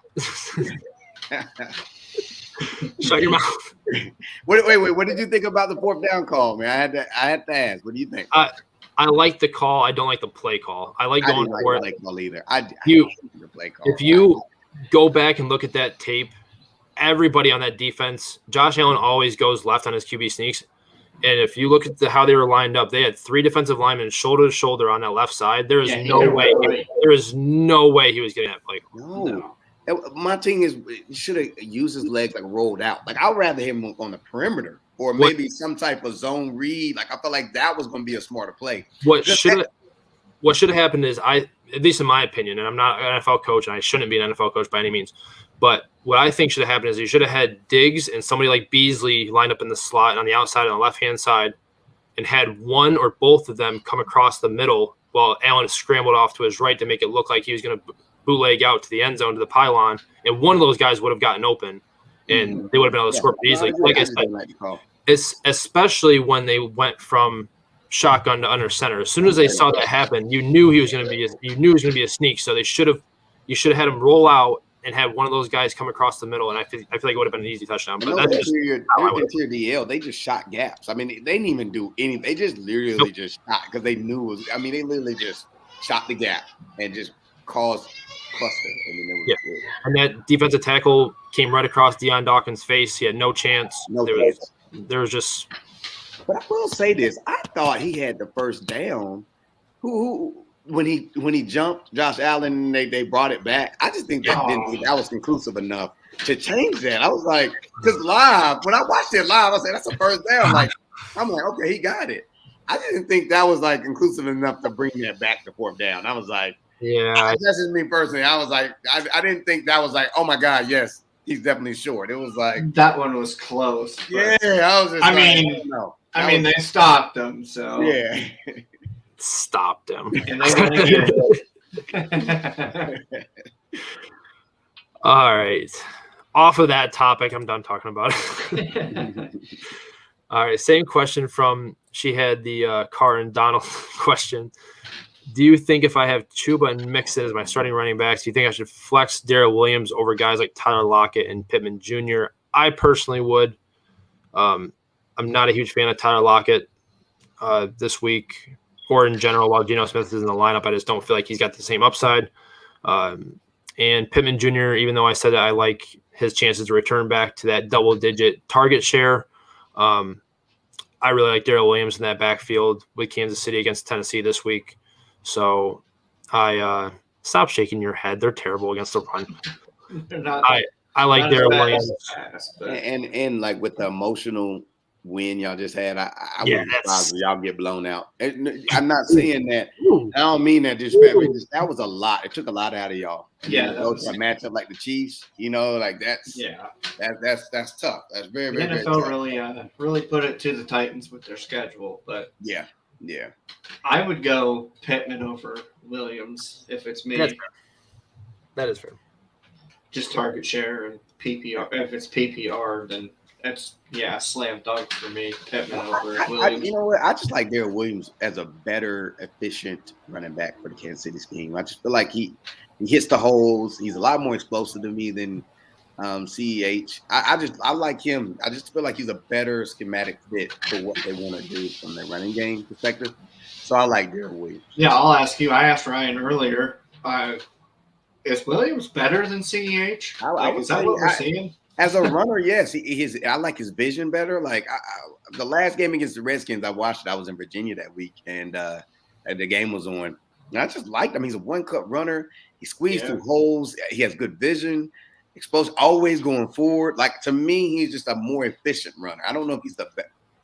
I don't know if he's necessarily better, but efficiency, he's just there. So I like what they're doing. I think they're going to it's really going to help their offense a lot with him as opposed to CEH there. Yeah. Yep. Yeah. All right. And Daryl Williams has seen 9 targets the last 2 games, so it's not like he's not involved in that aspect. So PPR, I'm perfectly fine with starting him over Pittman. Just giving that he has more opportunities to be involved in that offense. In what should be the highest scoring game of the week, I think that's going to be the shootout of the week. And then, let's see here, Traquan Smith. Ooh, ew. There's a week 7 question. Let's go. Where have these been all week? All morning, I should say. Traquan Smith or Zach Pascal? Yeah, I mean, I'd feel like Pascal is the better bet to score a touchdown in that game. And he was very effective while T.Y. Hilton was out, with Hilton being out again this week. I like Pascal over Traquan. But gross. It's gross, regardless. Yeah. I could see Traquan getting a deep ball, though. Because we know Jameis. He will just YOLO that ball down the field. And Traquan's a downfield kind of guy. Yeah. So he could catch a long one, but I think Pascal has more more targets, more catches, safer. But Traquan's a home run player. Yeah, but Traquan is coming off the IR with a hamstring injury, so I don't know how effective he will be. Yeah, that's what I was thinking too. Like, this is his first game back. Like you said, I like the upside because, like you said, James just throws some lollipops up there. You never know. So, I mean, but I like Pascal just from the injury from Hilton, and I feel like he's going to get a little bit more targets today. So, and Campbell's out too. Yeah, he's on IR, I'm pretty sure. So, he could see quite a bit of work. Yeah, I'm pretty sure it's just him and Pittman that are sitting on top of the depth chart right now for them. So. Yeah. But so while we're talking about this, I gotta ask: do we think Austin? Maybe you would know, because being the injury guy and Marlon Mack seeing the work. Do you think Hines is kind of dead? No, I just think it's one of those things. How they doing? Just trying to limit the amount of snaps he's having, and then trying to be a little bit more abbreviated and emphasizing the snaps he does have and utilizing them. So, no, I just think, what you're seeing with a lot of running backs, that a lot of teams are just taking an approach of where you're not trying to overutilize the player. So I don't think he's dead. I just think that they're just trying to do committee rotational roles and just being very specific to certain play calls, certain formations, and how they want to use the guys.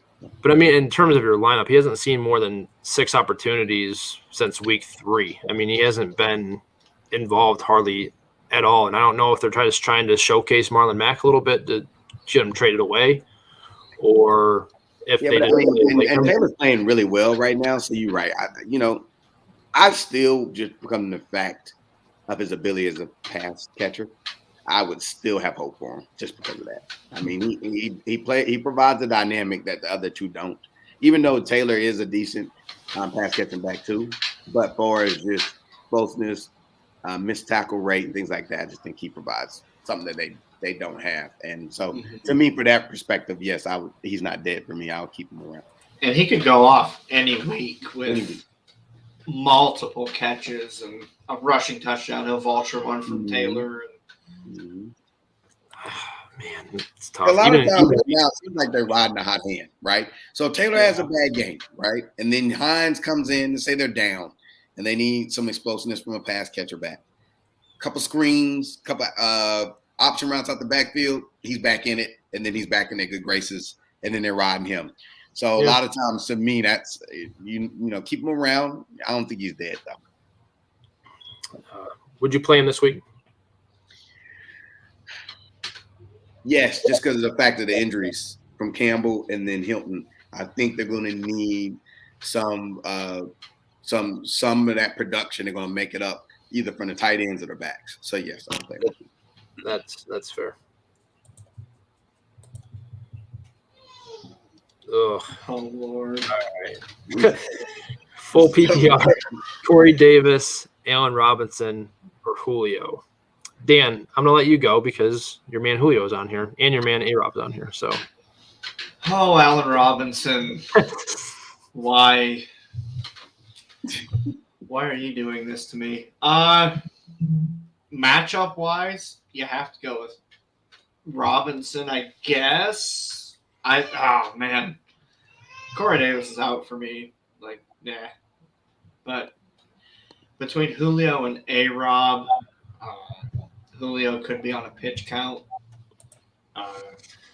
Robinson just isn't getting the targets, and if there's a game where he's going to have to get targets, it's going to be this one because they're not going to run the ball against Tampa, and Fields is going to have to drop back and he's going to have to pass it, and he's going to have to get it to his best receiver, which is Allen Robinson. He has to get him going for this team to even have a prayer against Tampa. So it's Robinson for me based on matchup for Davis and pitch count for Julio, more than likely. But that's the only reason. Oh. Austin, you're the injury guy. How concerned are you with Julio's injury? Yeah, just from a point of re-aggravation and the history of Julio, his re-aggravation rate for soft tissue injuries is very high, and it's been like that for the last couple of years of his career. So that lets you know how his connective tissue, how his muscular fibers and everything kind of react to the specific movements that he does as a receiver as he's healing. So for me, the risk of re-injury is high for Julio. It's been for the last couple of years. So for him, I'm out on that. So for me, like Dan said, A-Rob, just because of the matchup, because like you said, they're gonna have to throw the ball. They're not running the ball against Tampa. What they have up front with Vita Vea and those backers, it's probably the strongest front seven I've seen probably in a long time, to be honest with you. I mean, at least in the last 5-7 years, we're talking about like consistently dominating group. So they're not running the ball. So yes, Fields is going to have to push the ball down the field. I like Mooney as the deep shot. So I think he's going to operate at some of those deeper, they're going to be in a lot of two shell because I think they don't want to get beat over top of Mooney. So look for A-Rob to work the middle and work those intermediate routes. So for me, A-Rob. Just 10 targets is all I ask. Please. Just 10 targets. I would just say 7. I mean, he ain't getting none. I mean, he give my man at least 7, I think. At least he should get 7. At least. He is too good to be this bad. Right? And I was kind of upset because I wanted us to, I'm a Ravens fan. I wanted us to trade for him last year. I just think he would be really great with Lamar. Oh my gosh. Like in that, I just thought he would just be really good.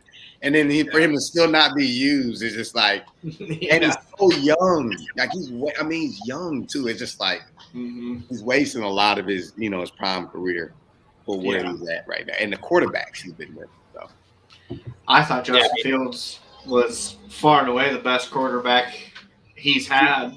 But he's still a rookie though, and it's just like, and Nagy is right. I thought he was a hell of a coach when he first got with the Bears, but he's having a rough year. He's a turd. Yeah. Yep. See, for me, like Austin, like you had said, even 7 targets for Allen Robinson would be nice to see. I mean, he's only hit that threshold twice this year. Week 1 and last week he had 7 targets. And I just don't know if they're going to if you feel like they're going to have to throw in order to keep up with Tampa. But my concern is that pass rush is going to get to Fields so quickly that makes me a little bit nervous that he might not even have time to throw a whole lot to A-Rob.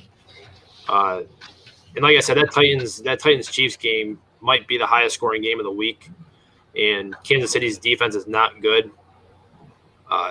So I think just from what we've seen, and I understand the injury perspective, but I'm probably going to roll with Julio in that group just because I feel like he's just been better for fantasy when he's been playing.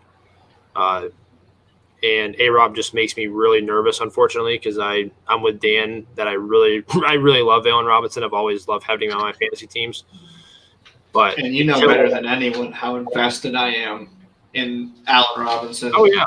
Everywhere. I have him almost in every single league I'm in. I have Robinson because I thought it was a smash year for him because he's played with Blake Bortles, and now he gets a fresh rookie.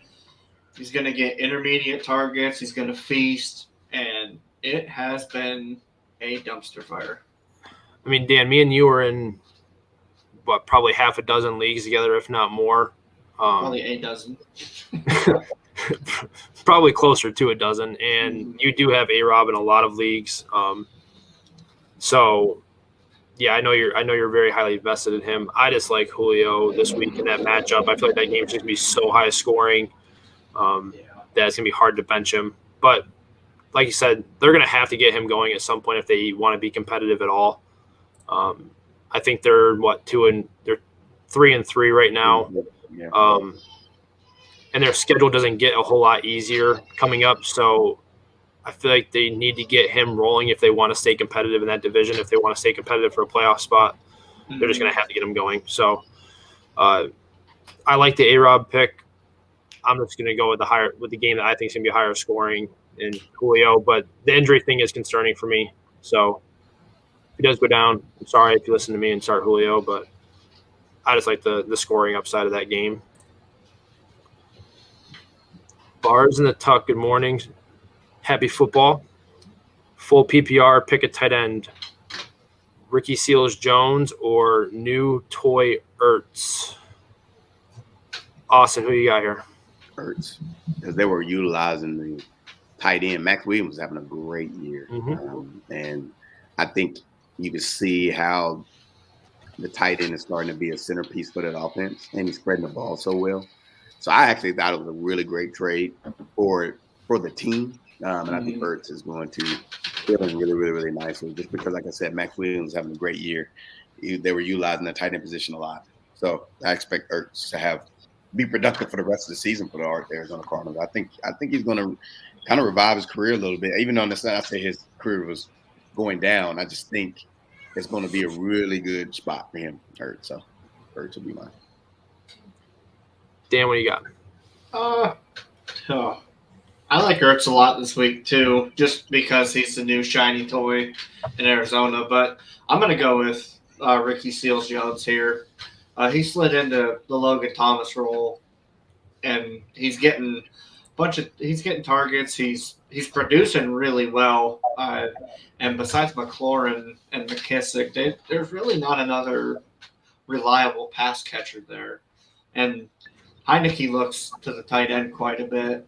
So I could see a pretty decent game out of Jones this week. Yeah, I mean this one's kind of tough for me. Like you said, Taylor Heineke does like to throw to tight ends, and Seals-Jones was effective when he's gotten the chance to do so. But Ertz in that matchup against Houston, I mean, that's a prime matchup to get him going. And like Austin said, Max Williams was definitely getting involved. He saw a game, and it's only one, but he still saw a game where he had 7 targets. If Zach Ertz can get that, he's going to be very, very viable. Because 3 of them are probably going to be in the end zone. You would think. Yeah, I mean, they very well could have 2 or 3 red zone targets for him lined up. Yeah. I think I'm just going to go with Ertz. I just feel like it's a better offense. Kyler has that offense firing on all cylinders, it seems like. So that's where I would lean is Ertz. But RSJ is not a bad play. I don't No. think It's just so concentrated in Washington. It's going to be McLaurin, and it's going to be Seals Jones, and then McKissick on the dump offs, and that's it. You got Rondale, you got Kirk, Hopkins, Green, Chase Edmonds out of the backfield catching passes. Like, there's a lot there. And doesn't that make it a little bit more in Ertz's favor because you can't focus on like you don't think defense is going to focus on trying to stop that tight end in McLaurin and because that's really why the tight end was so successful because the way he spreads the ball out, like the tight end, it equaled up a lot of opportunities for Max. Yeah, because you can't. It's not one of those offenses that you can just focus on two guys. Like you have so many guys that offense you got to worry about. And you have so many guys you got to worry about in terms of targets, but you get higher quality targets in that situation where if you're getting open, Kyler Murray's going to get you the football. So, and I think Zach Ertz can still do that. So that's just a lot more well known than Max Williams. Like he's going to be a part of the game plan to try to maybe stop him because Ertz was top 3 for a long time, top 3 tight end for a long time. So they could try putting somebody on him to try to stop him. And I think Seals Jones just has a better path to more targets and to piggyback off you, Dan, I mean, I was looking at snap percentage. You're right. I mean, Ricky Seals is playing a lot. Like the last 3 games, snap percentage, 93, 99, and 100. He played 100% of the snaps last week, which is insane to think of a tight end. So, I mean, if he's playing that much, I mean, you do have a little bit more chances just to be involved, right? Just because you're on the field. So, I mean, just from that perspective, I mean, 100% snaps last week is and you don't really see a lot from tight ends. Yeah, so that's not the Texans' defense by any means, but it's not a good defense. So it's definitely beatable. Mm-hmm. RSJ does have a quad injury that it's not listed on the injury report as of right now. I don't think that would limit him at all. It says Ertz or Ricky Seals. But that's just kind of where I'm at. I kind of like Ertz in that offense. But RSJ, I mean, obviously, like you said, he's been playing a ton of snaps. So, and he does run routes in a lot of the drop situations. He's not staying in and blocking. Mm-hmm. So, I think that's more kind of flip a coin. I wouldn't be surprised if they finish right next to each other for the week. So, just kind of flip a coin. But I'm going to take the better offense there as well and go with Ertz. Brandon Cooks or Chuba Hubbard, full PPR. Austin, you mentioned the Panthers want to run the ball 30 to 35 times. Mm-hmm. Think that's viable for Chuba over Brandon Cooks this week against Arizona? Yes, I would. I mean, I really would look for Chuba to have a great game, be heavily involved, and they're going to try to push the envelope a little bit with the running game. So I like Chuba. So Brandon Cooks is not a bad play either, but to me, I feel like Chuba's going to be heavily involved today. 30% target share for the year for Brandon Cooks. I know. And it's tough. I know. But I think Chuba, like what I'm hearing from Charlotte, I think they're going to really utilize him a lot today. So that's fair. I'm going to go with Chuba. Just being like a local insider. That's the local insider. It's fair. I haven't heard that, so you might be onto something there. I haven't heard that they want to run the ball that much, so might be onto something there. Dan, what do you got? You got game script again with Brandon Cooks. You got target share. He's a smash. I think he's the only one in that offense that is worth anything. And Mills, don't use badmouth Nico Collins. Yeah, you're right. Sorry, Nico. Don't do that. Cooks is he's just a good football player.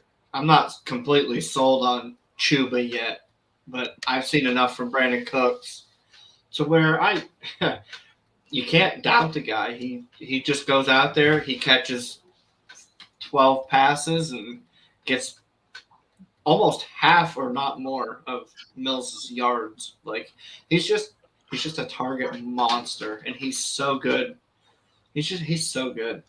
I see we got an enthused Brandon Cooks. I like it. Everybody doubts him, and he just keeps going out there and he keeps performing well.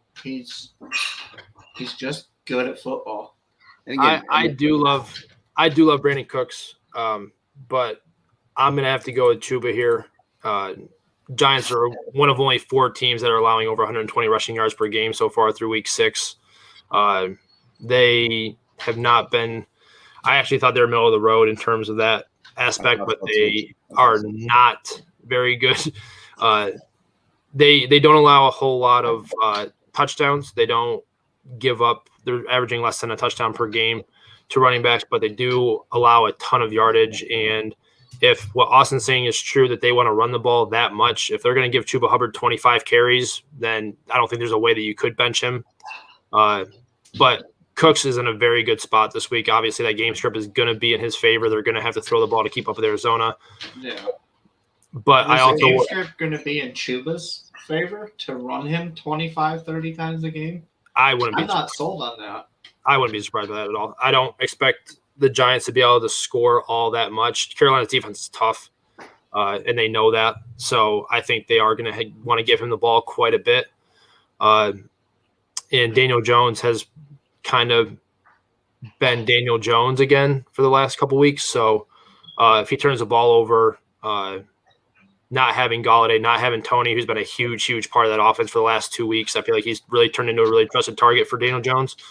Not having those 2 guys to help him move the ball and just how he's been turning the ball over recently might put Carolina in some really positive field positions, and Chuba should be able to take advantage of it. I feel like he's plenty talented enough to do that. And like I said, being one of only 4 teams that allow over 120 yards a game to running backs, rushing wise, I mean, I think their total's close to 170 yards total. Yeah, they're 166 yards total between receiving and rushing. So they're giving up a ton of work to running backs. I would go with Chuba there. And also the reason I'm leaning the Chuba, not even just because I was just reading the article what Rule said, but also too, I think Panthers are going to limit the Giants' deep offense a lot. And I think it'll be a field position game. And I think, like I said, I just think Chuba and all those running backs, it's just going to be they're going to run the ball. Mm-hmm. I mean, for a coach to say that out, and I just read it again, 30 to 35 times in a game.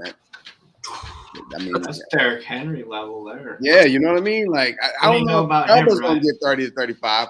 Chuba, the most he's gotten in a game so far was, since C-Mac went out, I think it just started, it was 21 carries, and that was against Philly. So, to me, that's kind of what you're looking at with them, right? If he's saying 30, or actually at 24 against Philly. So I would say 20 to 25, you're probably going to get from Chuba today. Between 20 and 25 today. So. Yeah, I mean, Chuba's averaging over 20 touches a game the last 3 games. Kind of hard to sit somebody like that when you're getting that much. Oh my, what is going on? Why does that keep happening? When you're getting that much work, I mean, it's kind of hard to sit a guy like that. But Brandon Cooks is in a great spot. Like I said, it's nothing against him because I do like Brandon Cooks. I do like the matchup. I like the game script that's going to happen. They're not going to be that competitive in that game, I don't think. So that's a good problem to have in your flex. Yeah, in your flex, that's definitely a good problem to have. If you can start both, I would. If you can figure out somebody else to sit instead of Cooks, I would. But if you have to sit one, that's where I would go as Chuba. Cordell Patterson or Swift. Awesome. Me and Dan touched on Cordell Patterson. I think the snap share is something to be concerned about, and I think touchdown regression is coming. But with how he's playing, it's kind of hard to sit him. And I know you mentioned the injury and the matchup with the Rams isn't great for Swift. So I don't know how you feel about Cordell Patterson, but yeah, I'm Patterson all the way. I just think he provides so much versatility to the offense. I think he's needed to kind of open up things intermediately in the play action game to help Ridley out and help some of the tight ends with Pitts. So yeah, I like Cordell Patterson. He's the most explosive back they have. And like I said with Swift, you can tell that they really are trying to ease up on overutilizing him. So, and like you said, the matchup against Rams is tough. So I'm on Patterson. Dan, where you go with this? We had almost we had a couple more names in this question earlier, and we said that Swift was one of the must starts, and then we were debating on Patterson or somebody else. So right just now. Right here. yeah, yep, right there. So I got a little new injury update today. Shepard is out, like I said about the pregame warm-up, so he's out. That makes the decision easier. So and Ingram is up. We got C.J. Mosley is out. Julio was actually up, so Julio's gonna give it a shot. But Stevenson from the Patriots is inactive. So whoever was mentioned in that Really? question we discussed earlier, yes. So that looks like that might just be a healthy scratch, for whatever reason. I don't remember him being Really? injury. wow. Yeah, Wow. he was not an injury report. So I'm assuming that's a healthy scratch, which you never know with Belichick, right? That's true. Parker is out, so I think that Waddle play is big now that we talked earlier. Yep. And Parker's another one of those guys who's just and some guys, I don't want to say they're like, oh, they're prone to injury. I don't hate that term. I just think from a healing perspective, some of these guys just really, their bodies just don't heal at a certain rate like others. And sometimes that soft tissue injury is a result of that. And Devontae Parker is another one of them. So, and he's out today. I'm assuming that's still stemming from that hamstring he had a few weeks ago. So, All right. So I'm just going to go through just with questions involving those guys. We had this question, PPR. I went with Gainwell here. I think Dan, you went with Stevenson, but with healthy scratch. Would you, Dan, you changing your mind at all with that? We're going to Collins. No, I'm gonna go. I guess with Gainwell, another ugly one. Set it. Don't look at it. I would say Gainwell too, just because, like I said, Stevenson's not playing Collins. I think it's a rotational piece today. Mm-hmm. So yeah, I would say Gainwell. Where are we at? Oh, this one right here. Standard scoring, Collins, Carter, Stevenson. That's got to be Carter for me. Yeah, now Carter. Yeah, Carter for sure. Look and see if there's anything else. I don't think so. Yeah, I think that was it for guys that were just named and mentioned. So we're back to Patterson or Swift. I still really like Swift because I feel like that's just how they're going to have to move the ball. Like I feel like that's just how they're going to have to move. With Ridley being back, they might try to force feed him a little bit over there in Atlanta. Like I said, just that snap share and the touchdown regression that I think has to come for him. I was telling Dan earlier, I think Cordell Patterson already has 5 touchdowns. That's the second most he's ever had in his career for a season. It's really tough for me to see him doing that at age 30. He's either 30 or 31, having this huge breakout year. Like we've never seen anything like this before. But he also hasn't been a focal point of an offense like he is right now. And I mean, he's always had crazy talent, even from when he first was at what is he at? Where was he at? Tennessee, wasn't he? Where was he at? When he got drafted? Minnesota. Yeah. Minnesota, he got drafted. No, too. but I mean like college-wise, because he was like in college, crazy recruit. Didn't he go to Tennessee, I think? Yeah, he was in Tennessee, yeah. Yeah, I mean, he was like he was really highly thought of. I remember as a high school recruit. And he just hasn't been a focal point in the offense since he's been drafted. So I think he's always had this potential. I just think now that, he's actually getting the opportunity to be a focal point. So, yeah, he was one of those guys that I think he was one of the last group of guys that came out after their freshman year. Yeah. And he had over 1,000 all-purpose yards at Tennessee his freshman year, declared for the draft, was a first round pick by Minnesota.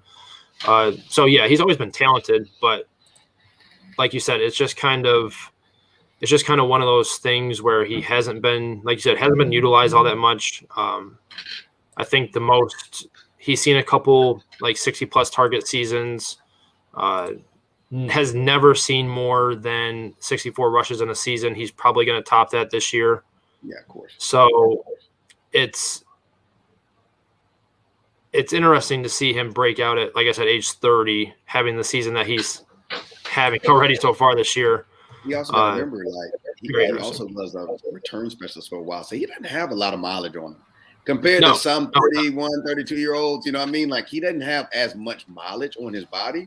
in the hit. So I think that's probably why we're seeing this breakout as well, too. I just think he just hasn't had his body beat up as much as some of these other guys at his age. Yeah, he's led the league in return yardage a couple times. Was always super explosive in that aspect. He's never really been a slouch in terms of that. It's just kind of surprising for me. Hoping he doesn't get injured or anything like that, having that bit large of a workload increase. But I guess from how he's played, it is really hard to sit him. He's just been so effective, and I mean, having a 3-touchdown game, you see that sitting on your bench and you know that ceiling is there. That's hard to sit, but I just feel like at some point it's just got to come to an end. I feel like we just can't keep this up. So I don't know. It's tough for me. Joe, I'm assuming this is with Waller being out, do you play Bryan Edwards over Ayuk or Ertz? And then he just popped in. It's just saying Sterling Shepard is out today. You weren't tuning in. Austin already broke that news to us, but thank you. Shepard out, Tony out, Galladay out. Should I plug in Slayton?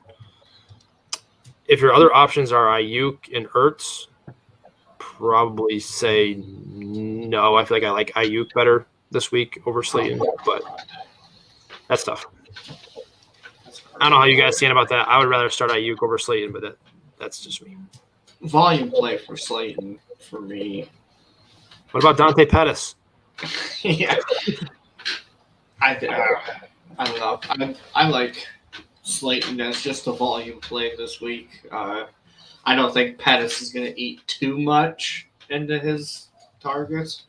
And I mean, Slayton's just all around better than he is. So I could see quite a bit of work for Slayton this week. And Ayuk, we don't know. Debo could get it all, or Ayuk could just go for one big play and that's it. But give me the volume with Slayton. What do you think, Austin? Slayton. I'm the same way. Like I said, I think he's the most healthier. I mean, that whole group, receiving crew, is dealing with some injuries right now. But I think when you're talking about who's the healthiest, I would think Slayton. So I'm gonna give you Slayton. So. Slayton's another guy coming off of a hamstring issue.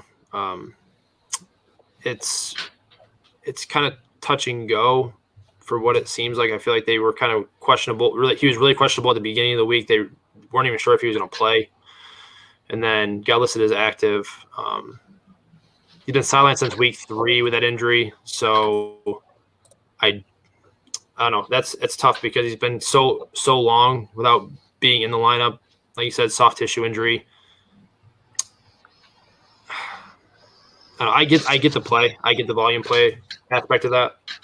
But I feel like Ayuk is just more talented, and I feel like they have to kind of get him involved more at some point. So they should, but I don't know if they will. And I could be wrong. They might not. 49ers are saying that he had a great week of practice. They're saying they hope it carries over to this week. So, and they are coming off the bye, so they very well could have implemented him in the offense a little bit more, especially with Kittle still being out. Mm-hmm. Very well could have drew up some stuff to get him more involved. So that's just kind of where I'm at. Coming off the bye, Slayton's coming off the injury, hamstring injury. Very well could re-aggravate that. Not saying he will, and I'm not hoping that he will, but if we're going to consider that for guys like Julio Jones and things like that, I feel like we have to consider it for Slayton as well. That's fair. And Antonio Gibson is active, which we all expected. Just want to let everybody know that. Yep, he's active. Man, but I mean, what they're doing to him and Washington, I don't want to question anybody's medical knowledge or expertise, but it just seems like they're making a really poor decision on him and his long-term health. But I'm not there to assess that, but I just don't like them continue to play him right now. So. We're not even talking about fantasy. This is me talking as like an actual healthcare provider. I just don't I really do not like what Washington's doing. And actually, Stefano Bell, injury analyst on ESPN, kind of questioned it as well today on their segment, talking about it as well.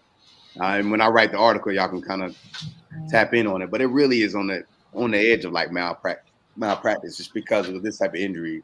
You always modify the activity, no matter what. And they're not doing that at all. I haven't even seen him in a boot. So you can at least put in sometimes they will utilize a boot to reduce the amount of forces through the tibia as well. I haven't even seen him put it in a boot yet either. So if you're going to continue to play him like that, at least put him in a boot, reduce the amount of forces through the bone. They're still not even doing that. So I would still stay away from Gibson. That's all to say that. Anybody listening, I just don't think Gibson is a great play because I think his risk of re-injury is very, very high.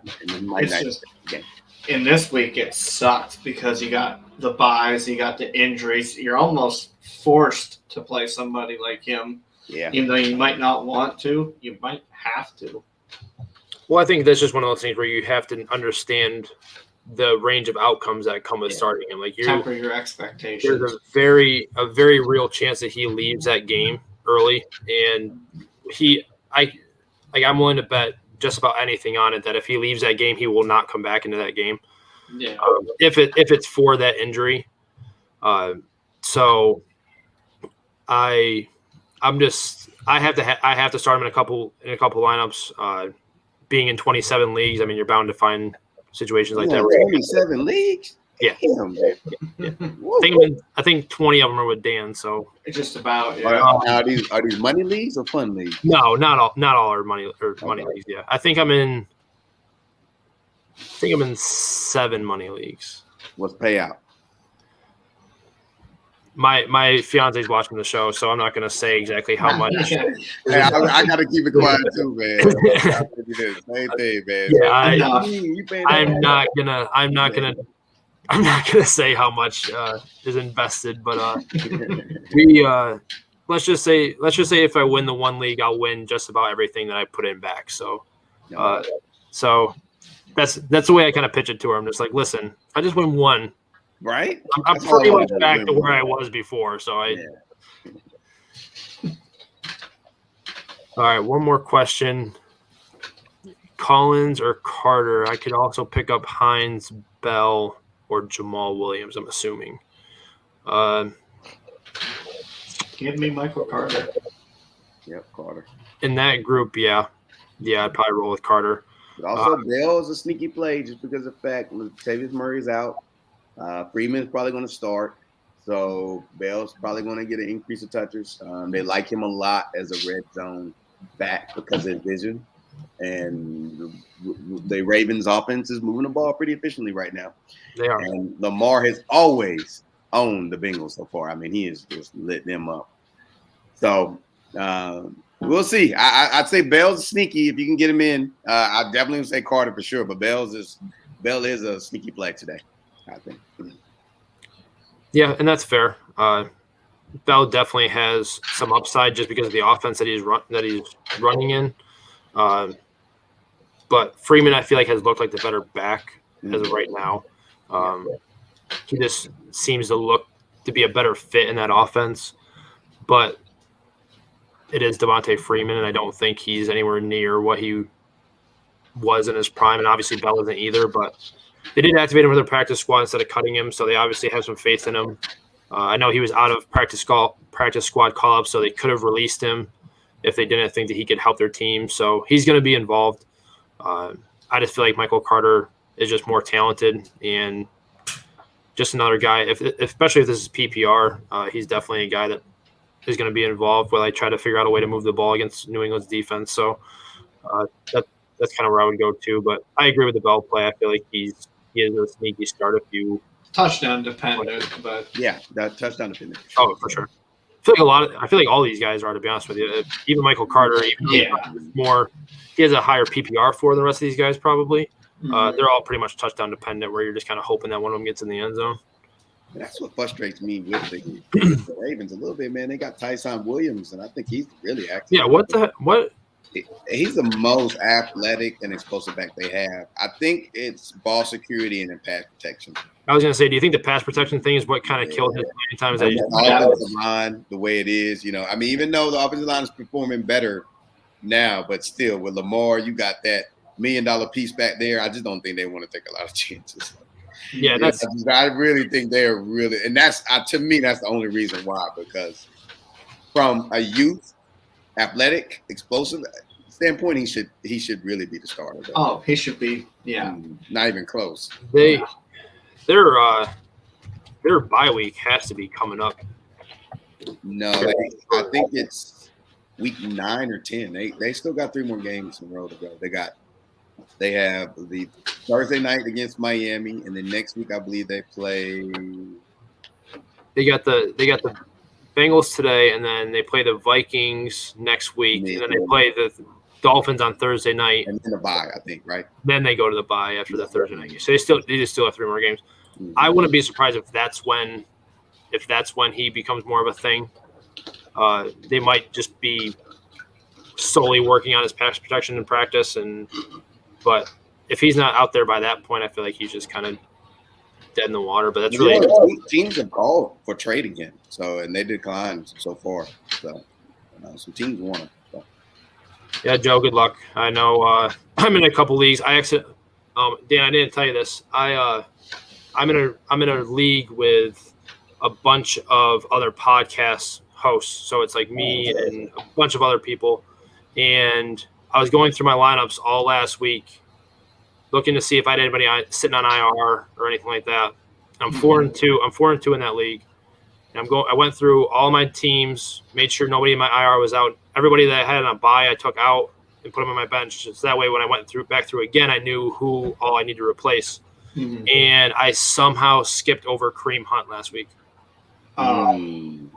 So I had him in my lineup. They played Thursday, so he's in my lineup. I somehow skipped over him, and I'm still projected to lose by like 10. And if I lose by anything less than that, I might just. Oh man, yeah, I'd freak out. Yeah, Deandre saved me in my sleeper league, man. I mean, he put up 20-something points. I was so happy. Yeah. I think he might win. I think he might win it for me this week. I'm like, woo.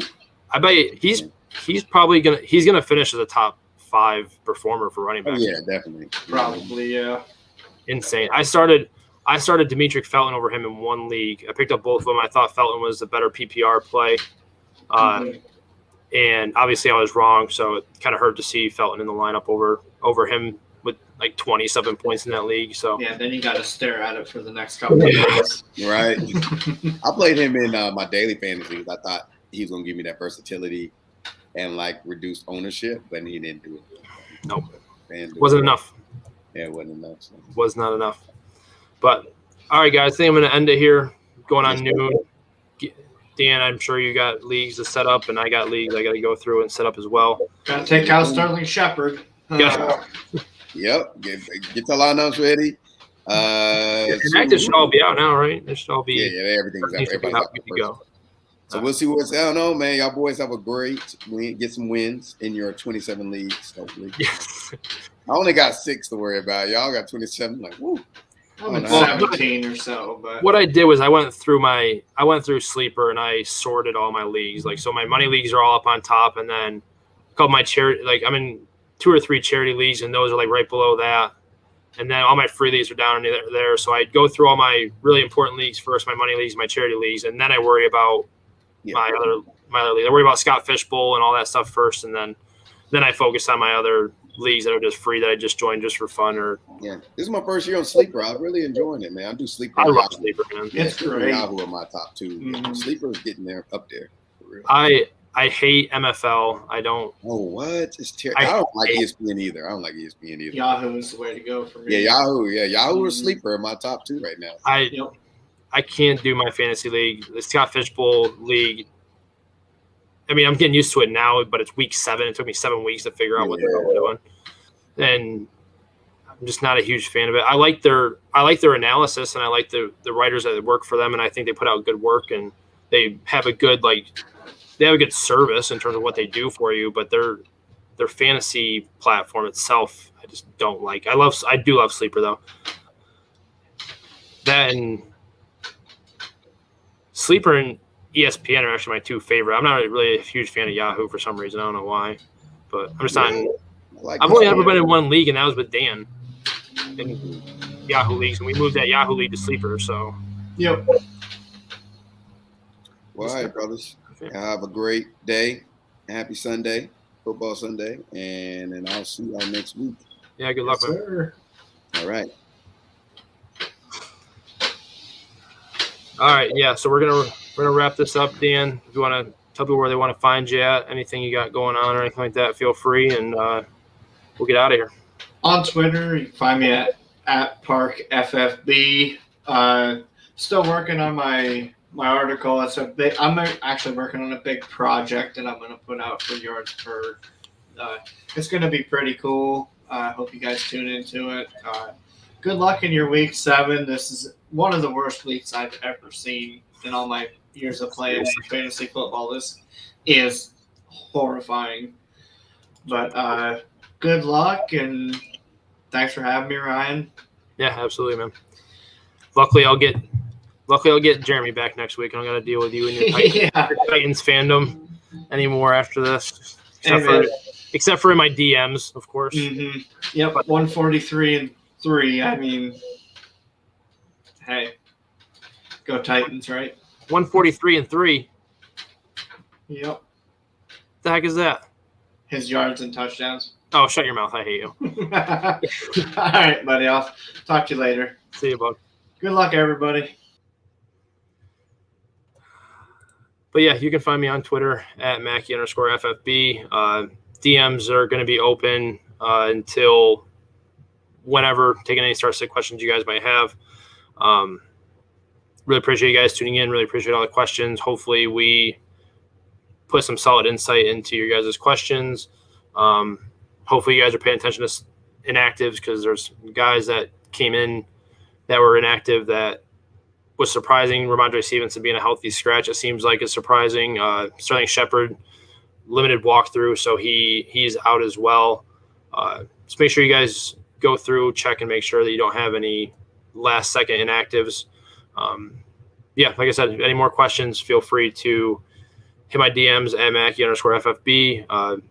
Comment on anything. I'll try to get back to you as soon as I can. I'm going to be setting my own lineups here starting now as well. So good luck to everybody in week 7, and hopefully you guys get some W's and survive this week 7 bipocalypse we got going on. So best of luck, and I'll see you guys next week.